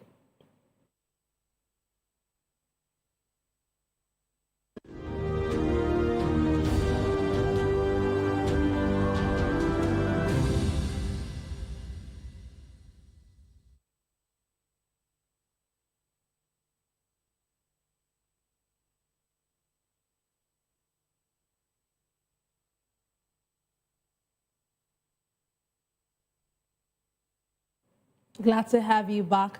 Let's dive straight into what we have for you today. President Bola Tinubu has nominated Taiwo Oyedele as the Minister of State for Finance. Presidential spokesman Bayo Nanuga disclosed that the former chairman of the Presidential Committee on Fiscal Policy and Tax Reforms will replace Doris Uzoho Anite.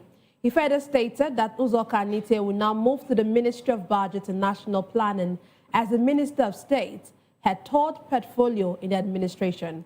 Recall that in July 2023, Tinubu appointed Oyedele, a fiscal policy partner and Africa tax leader, as chairman of the Tax Reforms Committee. Today, I'm delighted to be joined by two distinguished guests. Here in the studio, we have Dr. Peter Anosike. Anosike is a philosopher, development economist, and best-selling author. He's also an erudite commentator on economy, finance, politics, and power. He's also the author of the most talked about book titled Abuse of Power, How Democracy Turned into Tyranny of the Few. Glad to have you join us, sir. Thank you for having me. Yes, sir. Also, we have joining us virtually, we have Aaron Chikobona. He is a lawyer and the former National Coordinator, Civil Rights Council of Nigeria. He will get to join us later on in the show. Let me start with you, Dr. Anosike. What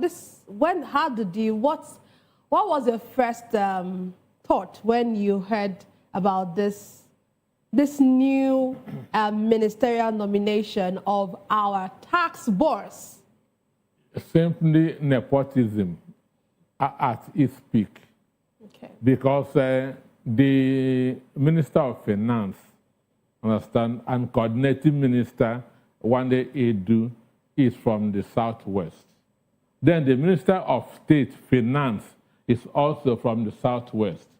So this is nepotism at its peak. Understand me? It is nepotism at its peak. This is what Tinubu is doing negates federal character. And federal character was formed in 1976 during the military. Mind you, military doesn't come to power that with the people's mandate. They shoot their way into power. So they are not responsible for the people. But they brought federal character because of the diversity that's of the country. And the federal character simply said that appointments into institutions, offices should reflect the component parts of the country to ensure that no section dominates the other, so as to give a sense of belonging. This is what a federal character that was formed by the army or the military. But right now, a civilian government that draws its power from the people is now doing the opposite of that. So this simply shows you that what they say that the best military, that the worst democracy is better than the best military is not really the fact. Okay, but you said it's simply nepotism, but where does the place nepotism of at its peak expertise come in? Don't you think it could be a matter of it could be more about technical expertise than what you think? I say they said appointments in Nigeria should reflect the diversity of the country, so that to give each ethnic group, each section, sense of belonging. So when appointments are being ethnicized, understand me, it doesn't give that impression that there are diversities in the country. So for me, the Minister of Finance from the Southwest, the Minister of Finance state from the Southwest, it has never happened in the country before. So that's why I say this is nepotism at its peak. Okay, let's hear from our virtual guest. I understand that he's in now. Glad to have you join us, Barrister Obona.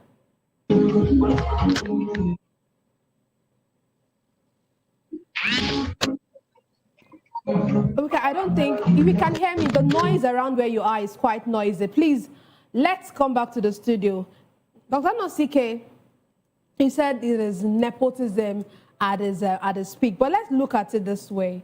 He was the tax boss. Do you think that his appointment, would it in any way affect the implementation of the tax reforms committee, of the tax reforms? Well, before he was talking as if he is the president, because he said that even that Tinubu cannot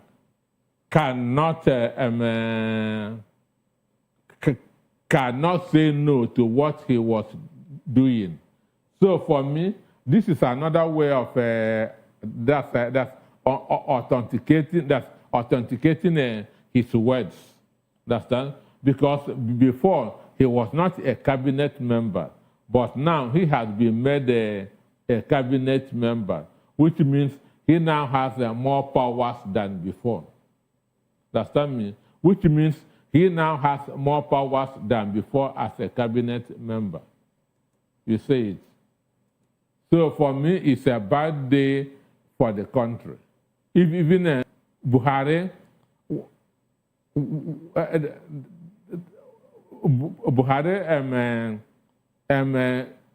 own part of nepotism wasn't as bad as this.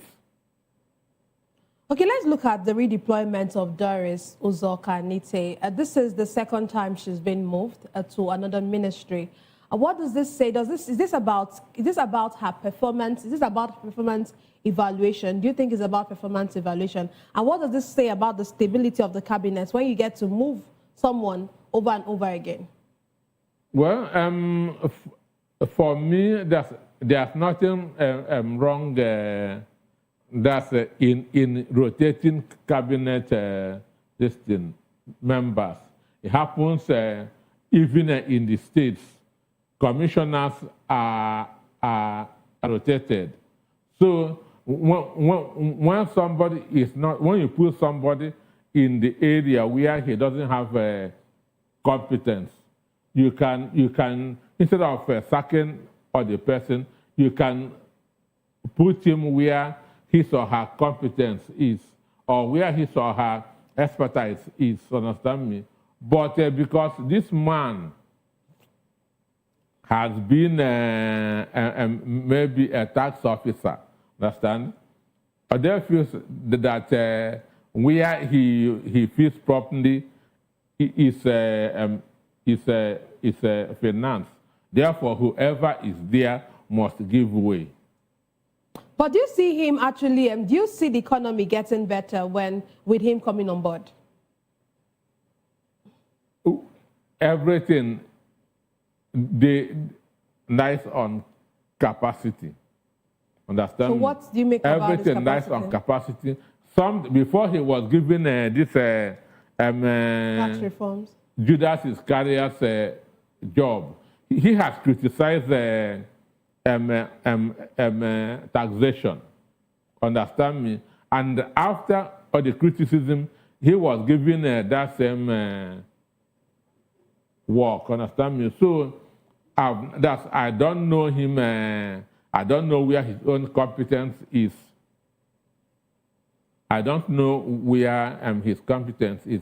But maybe he has made a lot of money for Tinubu, or have made a strong foundation for a lot of money for Tinubu. And now that his assignment has ended, he has been rewarded. The way your former INEC national chairman was also rewarded after his own assignment came to an end. So he thinks it's more about a reward for a job well done. It's a reward for a job well done because like I said some time ago, it is only the tax ministry that has worked under Bola Ahmed Tinubu. So it is his own agency that has worked. In 2.5 years, it is only Oyedene's agency that has worked, because he has been an investigator, investigating what should be taxed in the country. So Tinubu should be happy with him, and they decided to reward him. Okay, let's move on to our next conversation. The federal government says it is working to ensure the safety of Nigerians in the Middle East amid the crisis in the region.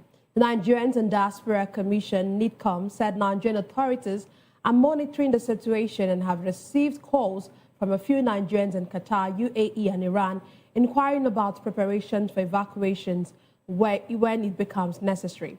It stated that if the situation worsens, it will take necessary steps to ensure that no Nigerian life is endangered. Meanwhile, members of the Islamic movement in Nigeria, popularly known as Shiites, has staged a peaceful protest in Potiskum and Nguru local government areas of Yobe State, condemning the killing of Ayatollah Ali Khamenei, whom they described as a revered Iranian supreme leader. Leaders of the Shiite community said the protest was organized to denounce what they called the unjust killing of a prominent Islamic figure. Dr. Nosike, let's start first with this statement by the Shiites protest that this is an unjust killing of an Islamic, a revered, according to them, Islamic leader. Do you share that same view, that the killing of the Islamic leader, even if you don't share the same religion with him, do you think that his killing is unjust? For me, like I used to say, death does not change anything. Understand me? Death does not turn a bad man into a good man. So when people say you shouldn't talk ill of the dead, I don't believe it. Understand? If you die as a bad man, you remain a bad man. So Ayatollah is a murderer. Understand me? Ayatollah is a murderer, and his place is in hell. His place is in the thickest part of hell. for 37 years that he was made the supreme. He has murdered countless of people. Understand? So whoever is demonstrating for him, for me, in Iran, in America, in many parts of the world, people are celebrating. People are celebrating. I have never seen any reasonable man that has condemned the killing of Ayatollah. Even in America, Democrats, understand, are saying that he deserves to die. So these people, when people in Iran are celebrating his death, understand, some people in Nigeria are now demonstrating, protesting. So which means they don't have the full information, or they are just being guided by emotion. Okay, I'll come back to Dr. Nosike. I gathered that our guest is in now. Glad to have you join once again, Barrister.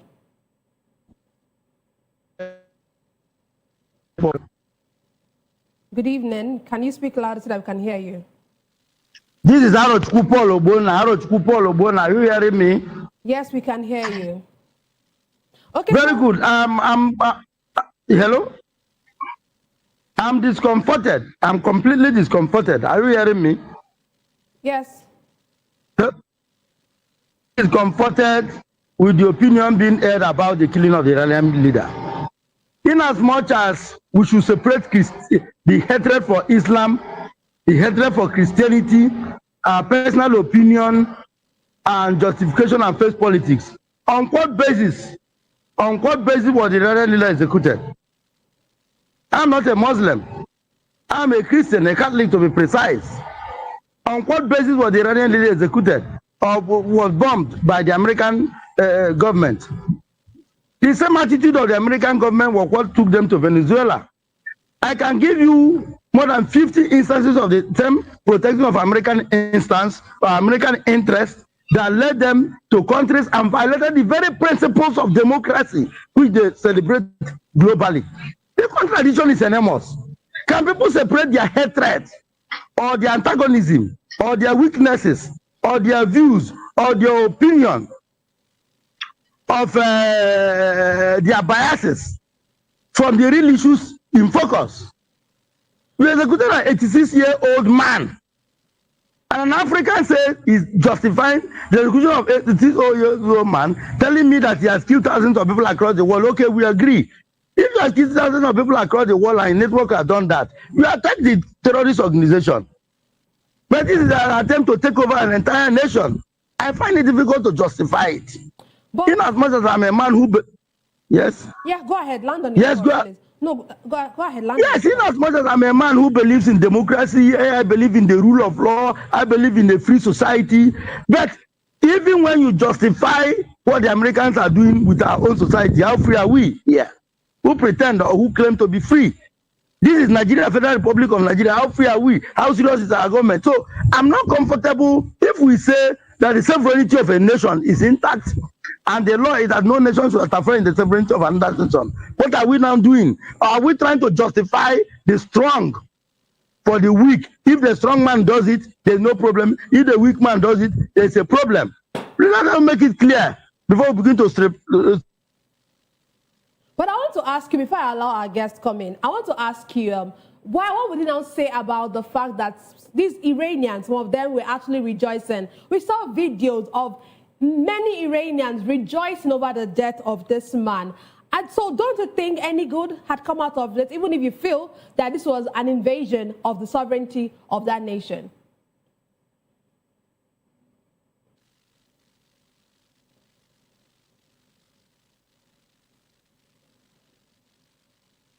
I would have loved him to respond to this particular question, but I hope he comes back so that he will respond. But Anosike, you're about to say something. He can join the protest, understand me? He can join the protest. Ayatollah deserves to die. And I'm even angry that he's dying now. I have wished that he died more than 20 years ago. This guy is behind the sponsorship of terrorism in every part of the world.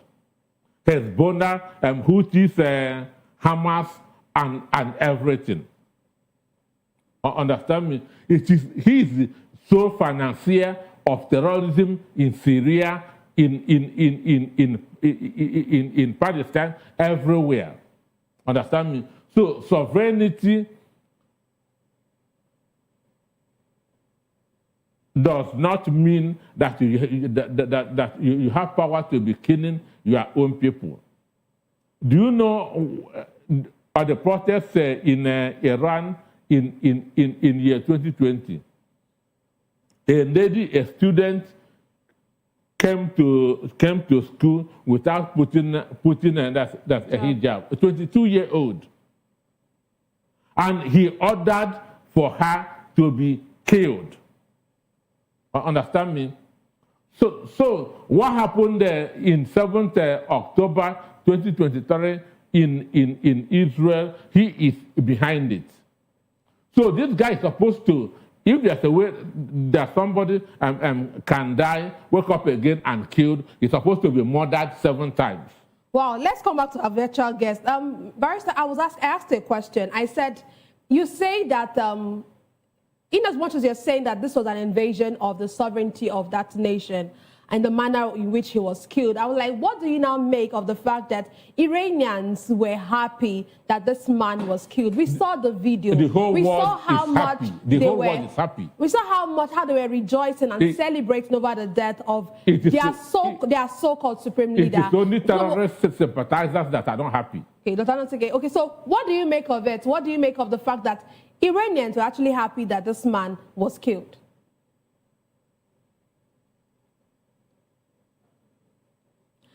Okay, well, it seems his network is unstable. Dr. Nansike, let me get to, okay, the way he was killed, so many persons were killed as a result of this. Do you think that the manner in which he was killed should not have been, before we now get back to Nigeria and what our federal government is saying about the situation?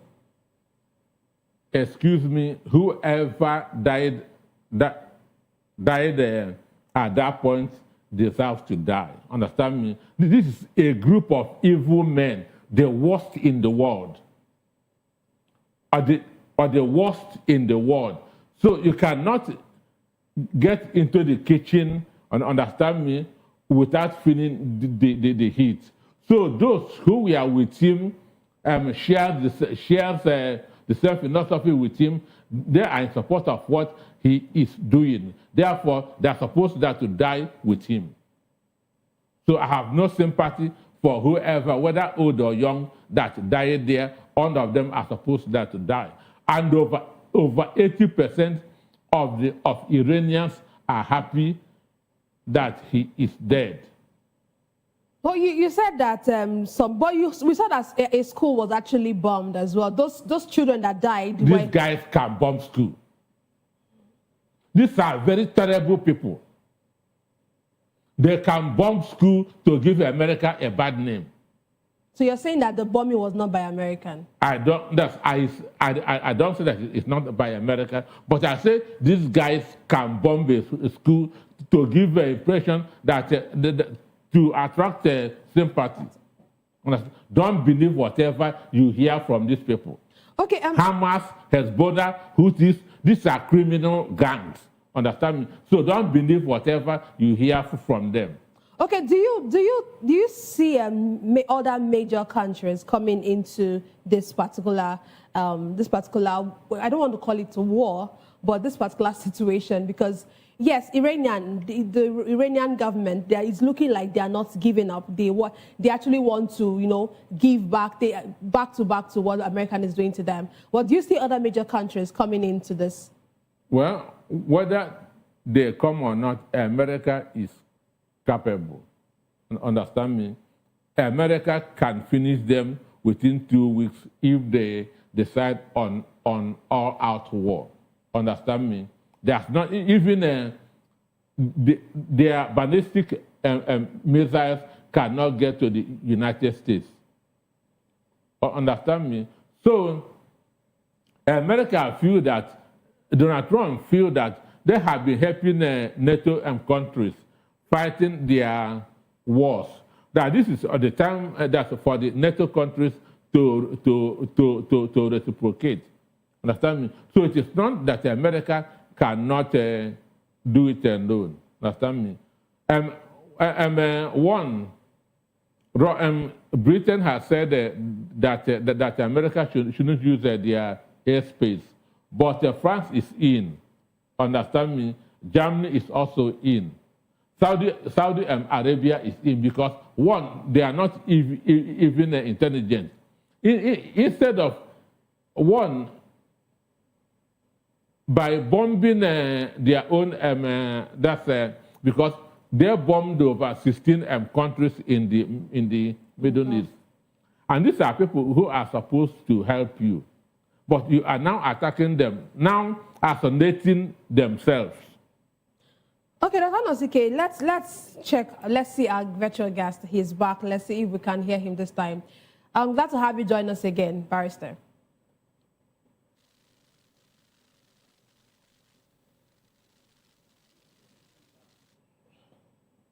Okay, Dr. Nosike, let's come back to what the federal government, let's come home.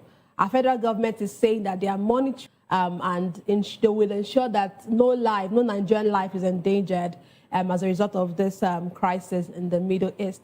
Do you think that this statement is enough in situations like this? Is it just making this kind of statement? It is political. It is political, and understand me. It is political, and I have read some Nigerians in UAE and even Saudi Arabia say even if Nigeria brings a jet, that they are not ready to come back. What are you is from one war to the other. Understand me? Understand me? So for me, even if I'm over there, I will tell them go because it is still the same thing. How is it the same thing? How is it the same thing? If you come back here, if Boko Haram is here, kidnappers are here, ISWAP is here, are we free in this country? Understand me? Are we free in this country? So it is like being between the devil and the deep blue sea. That's exactly what it is. So running back that to Nigeria, you are not free. Understand me? Running back to Nigeria, you are not free. I read a tweet from somebody, from Nigeria woman in UAE, saying that even if federal government brings their jet, that she's not ready to go. I'll still take you up on this particular discussion, but let's try again our virtual guest. Let's see if we can get him. Glad to have you join us again. My name is Arochukwu, as I said earlier. Okay, so I asked you earlier on, I don't know if you heard me, I said that some Iranians were actually rejoicing, and many Iranians were rejoicing over yes, it is acceptable. It is acceptable because in the Iranian regime and the matter is structured, you expect people to rejoice and some people to be uncomfortable. In fact, if a similar situation happens in Nigeria today, we all know where the rejoicing will be coming from and where the sadness will be coming from. Remember when General Sani Abacha died, a lot of people were happy, a lot of people were sad. So that the Iranians are rejoicing and some people are sad does not make any difference. What is making it different? Let's all look at the kernel of the matter, the substance of the matter. In terms of international value system, in terms of international law, in terms of protocols we have accepted to guide us as a people. The killing of the Iranian leader, in the circumstances he was dead, is it justified? Because we have agreed that Hezbollah and some other international criminal organizations are causing a lot of problems. So are we suggesting that taking away the head of state of a country and his military chiefs is sufficient to quell these criminal aspirations of some terrorist organizations? That is the question. I remember this crisis has been going on for more than 40 years. And America understands who the enemy is. And of course, the Iranian people understand who the enemy is. So if we do not try to check the attitude, the tendency and disposition of some nations who are powerful, just as if we do not take the attitude and disposition of some powerful traditional rulers, political office holders, it will cause us a problem. Checks and balances is the antidote to power. That having been said, then on the issue of Nigerians who are abroad, now it is the responsibility of the Nigerian government to ensure that everybody is protected at all times, irrespective of the circumstances. And the Nigerian government should ensure that Nigerians living not just in Iran, but in the entirety of the Middle East is brought home where it is the safest thing to do, or protected wherever it is through diplomacy. So this thing is not a matter of emotions. It's not a matter of emotions. It's not a matter of religion. It's a matter of fact, because we are all living in this world, and we understand world politics, and we understand international politics. And therefore, we should be properly guided. Today it is America. Yesterday it was Britain. Today it is America. And tomorrow it could be Nigeria. And it is the same thing that happens at this level. You can bring it at the local government, community level, and at every other level. We must be sure we check power and the exercises of power at all times. So that's my opinion. That's my opinion. Nigerian government, their responsibility to Nigerians living wherever they are in the Middle East is sacrosanct. And there's no excuse for any Nigerian to lose his life. Absolutely no excuse. Nigerian government should do everything humanly possible to ensure all Nigerians, anywhere they are on earth, are adequately protected. When I mean adequately protected, sufficiently protected as Nigerians, and they should be proud to do so. And that is it. Okay, we cannot be intimidated. Yes. Yeah, please land on your thought. Yes, we cannot be intimidated by the military superpowers of anywhere in the world, in as much as we are not troublemakers. And I even caution Nigerians, it is stupid and foolish to start making trouble and creating problems for the Nigerian government here in the soil of Nigeria because of what is happening in Iran over American and Iranian interests, which have absolutely little or nothing to do with us. You begin to clip black Africans. Can I come in here? Yes, so go with ahead. this statement you just made, are you saying that the fact that some persons are protesting in the northern part of the country, that is wrong, that they should actually not be protesting? Is that what you're saying? It is absolutely stupidity. Absolute stupidity taken to the extreme. You cannot come and be creating problem for the Nigerian government where we already have Boko Haram, we have crisis of different sectarian groups creating problems for us, and even ethnic information creating problems for us, and you'll be protesting over what is happening in Iran. When we are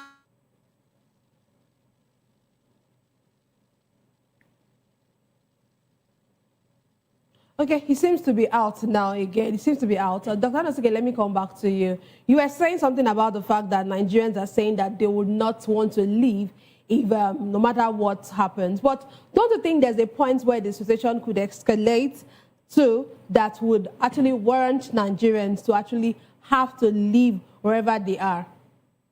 If it gets to that point, but it's not getting to that point. It's not getting. So you're sure it's not getting? Iran is becoming weaker and weaker on a daily basis.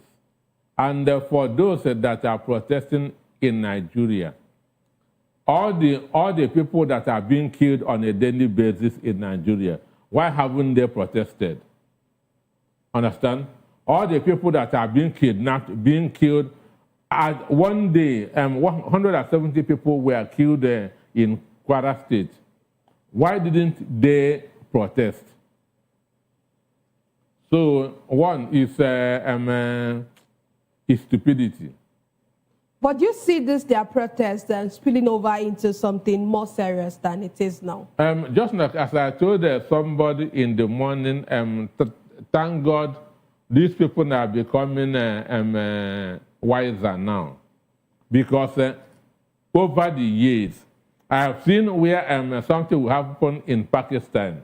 They will start burning Igbo shops that's over there. Understand? In Kanu. Understand? In Sokoto. For what does not concern Igbos at all. But it is not happening now, which to me is an improvement. But they have no reason whatsoever to protest that Ayotanda died. Why their own people that are being killed on a daily basis in Nigeria, they have not protested. So for me, it doesn't make any sense. Okay, let's move on now to politics. The Adamawa State Governor Ahmadu Fintiri has sparked debate by declaring that no northerner has business contesting for the presidency in the next election cycle. The governor, who recently defected from the People's Democratic Party (PDP) for the All Progressive Congress (APC), made us known during a televised interview. Fintiri explained that although anybody can vie for any political office, the southern region should retain the presidency in the interest of fairness and unity of the country. Meanwhile, Adamu Abubakar, the son of Nigeria's former vice president, Atiku Abubakar, has resigned as Adamawa State Commissioner for Works and Energy Development. He said the decision follows deep personal reflection and careful consideration. Dr. Nosike, let's start with Governor Fintiri saying that no northerner should contest the presidency in 2027. Well, he is saying his own opinion. It is his own opinion that he is saying whoever is qualified and is interested, no matter where he comes from. Constitution does not recognize the North and the South. Understand me? So if anybody feels that he wants that to contest, that is free. So what Fintiri is saying is his own. He's saying his own mind, and he should also think of his future. Understand? Because I know Adamawa very well. Understand? I know Adamawa very well. That is a governor today cannot make him match the influence of Atiku in Adamawa. Understand? The most prominent son that Adamawa has today is Atiku Abubakar. So if you are doing something, you should be thinking of the future. Understand? But I see from that statement, he is thinking now. And that statement is simply referring to Atiku Abubakar, that Atiku should not contest. But for me, it doesn't make meaning. If Atiku feels like he wants to contest, he is free. So that the power is in the South now does not bar him. Understand me? Whoever wants to contest, that is free. Okay, let me hear from our virtual guest. Let me hear his opinion about this. Governor Fintiri is saying that no northerner should contest the presidency in 2027. Do you think that this is a way of him indirectly telling his former political ally, Atiku, that he has no business? Not under, excuse me, boss. Listen, madam. Listen, that is arrant nonsense. When I say it's arrant nonsense, because power in the South is practically borrowed to the South from the North. If anybody has the sufficient clout, energy and strength, he will pick up Nigerian presidency. Nigerian presidency is like a kite flowing in the wind. You can capture it with the left or right hand as you choose, depending on your strength. So if you say that nobody should contest, just a mere political statement offered by a weakling who is at the beck and call, or who has lost the protection of his political master, and is at the beck and call and flippering and whimpering and scattering political strength. Anybody can pick it, and he knows he's as well as that. This issue of North and South is not political, it's not constitutional. It's just a product of some friends who choose to arrange their business, after every. So if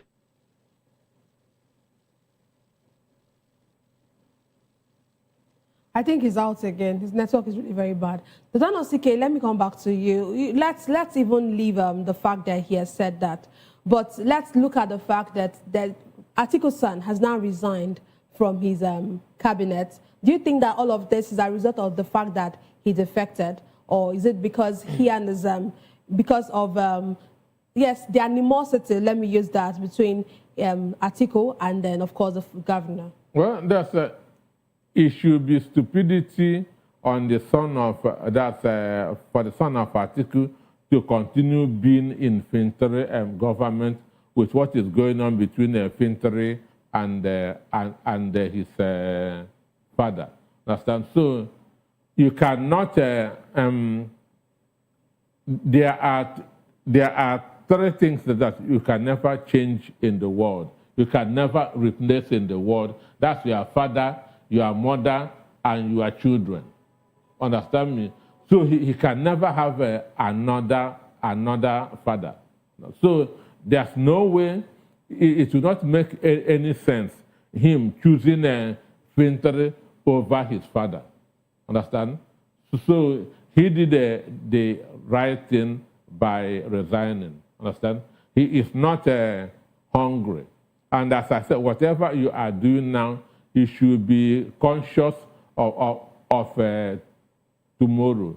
Because if he fails to resign, it will be held against him tomorrow. And it might also affect his own political future. Okay. Let's move on to what we have finally for tonight. Controversy continues to trail the investigation involving former Kaduna State Governor Nasir El-Rufai as the Independent Corrupt Practices Commission allegedly recovered wiretapping equipment and sensitive documents linked to the former governor during ongoing investigations. The commission said all the suspected items were retrieved in the presence of the former governor's wife, Hadiza, and his son, Mohammed Bello, during a search on El-Rufai's residence. Meanwhile, the family of Nasir El-Rufai has debunked the allegation, describing the claims as false and politically motivated. The family insisted that no such devices were found, maintaining that the items recovered were limited to old personal mobile phones, flash drives, and laptops. Dr. Anosike, what do you make of this controversy between the ICPC and El-Rufai's family? Well, I read in one of the news platforms what we are recovered in his house, and I don't see anything incriminating. Understand me? So I don't see anything incriminating. Just as I said during a radio program in the morning, if these people want to come to search your house, you should first of all search them. Understand? You should first of all search them to know what they are coming with. Understand me? To know what they are coming, because they can come and drop that thing in your house. Understand? I have read of where policemen shoot an innocent person, drop a gun, and say that the gun was found with him. So these guys can do anything. Understand? So I read what was found in his house, and I didn't see anything incriminating. So what game is the ICPC trying to play with Political. all of this? To give a dog a bad name and then crucify him. Okay, Dr. Anosike, let's have your concluding thoughts on the issues we've discussed today. My number one issue, Ayatollah deserves that to die, and he's even dying very late. That is number one. Then on El-Rufai, I keep on saying it, if El-Rufai has remained in APC, he would have been a saint, just as Adams Oshiomhole said. So this thing is happening now because he's now in the opposition. Then on evacuation of Nigerians, well, that's we have our fundamental human rights. It's the duty of government that to protect lives and property, but it's only those who indicate interest that they want to return that to Nigeria that will not return. You cannot force somebody to come back. Even what you are running from is where you are going to. And understand me? Okay, let's before we go, let's have Barrister Owuna give us his concluding thoughts. Barrister, we're already rounding off the program. Can you just give us your concluding thoughts on these issues that have been discussed? Issues, the materials were recovered before El-Rufai family, not before El-Rufai. Why was it recovered before El-Rufai family and not El-Rufai? They are not honest, and they should try to be honest. And who they should go. Who is not honest? Sorry, who do you say is not honest? The ICPC or the family? ICPC is not.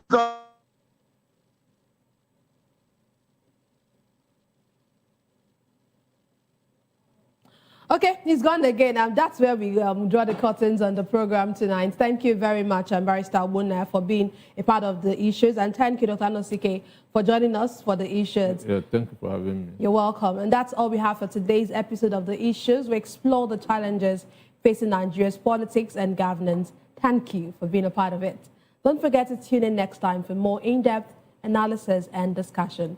Follow us on social media to stay up to date on the latest news and insight. Until next time, stay informed. I am Nnenna Ndomdioto. This has been The Issues on Voice of the People Television, where the future faces forward. Please don't forget to stay tuned for hashtag with Vivian by 8 p.m.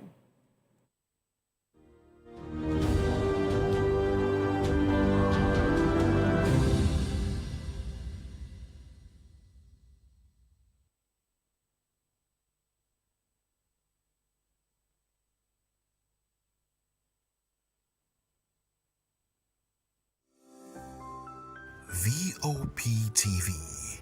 Now, you have more than a voice.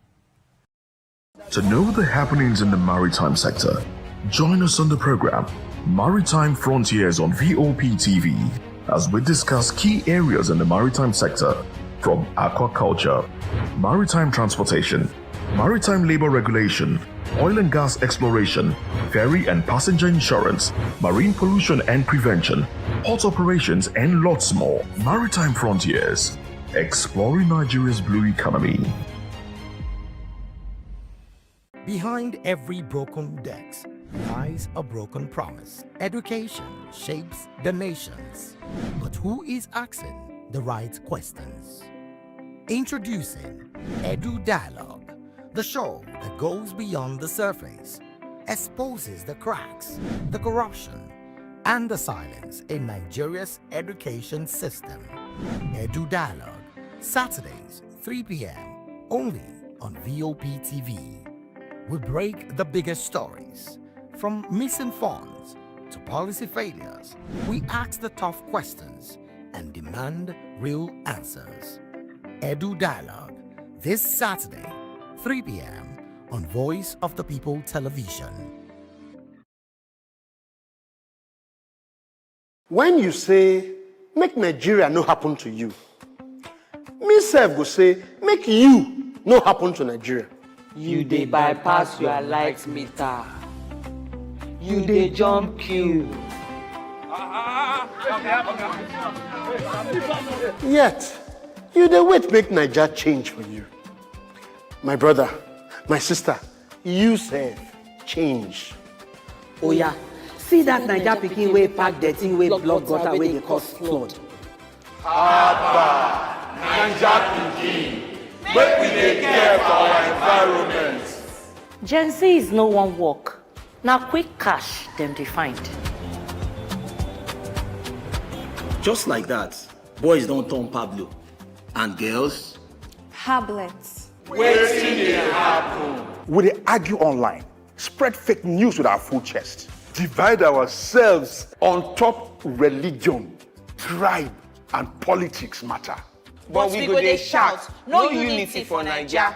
My brother, my sister, unity begins with you. Someone japa, nobody wants stay. But who go fix Naija if no be you? You go say Naija dey wait for us same way we dey wait for Naija. That na why National Orientation Agency don bring this better ogbonge plan wey go change the game. That na 7 for 7 agenda. 7 promises from leaders and 7 citizen codes. Equality, democracy, entrepreneurship, employment.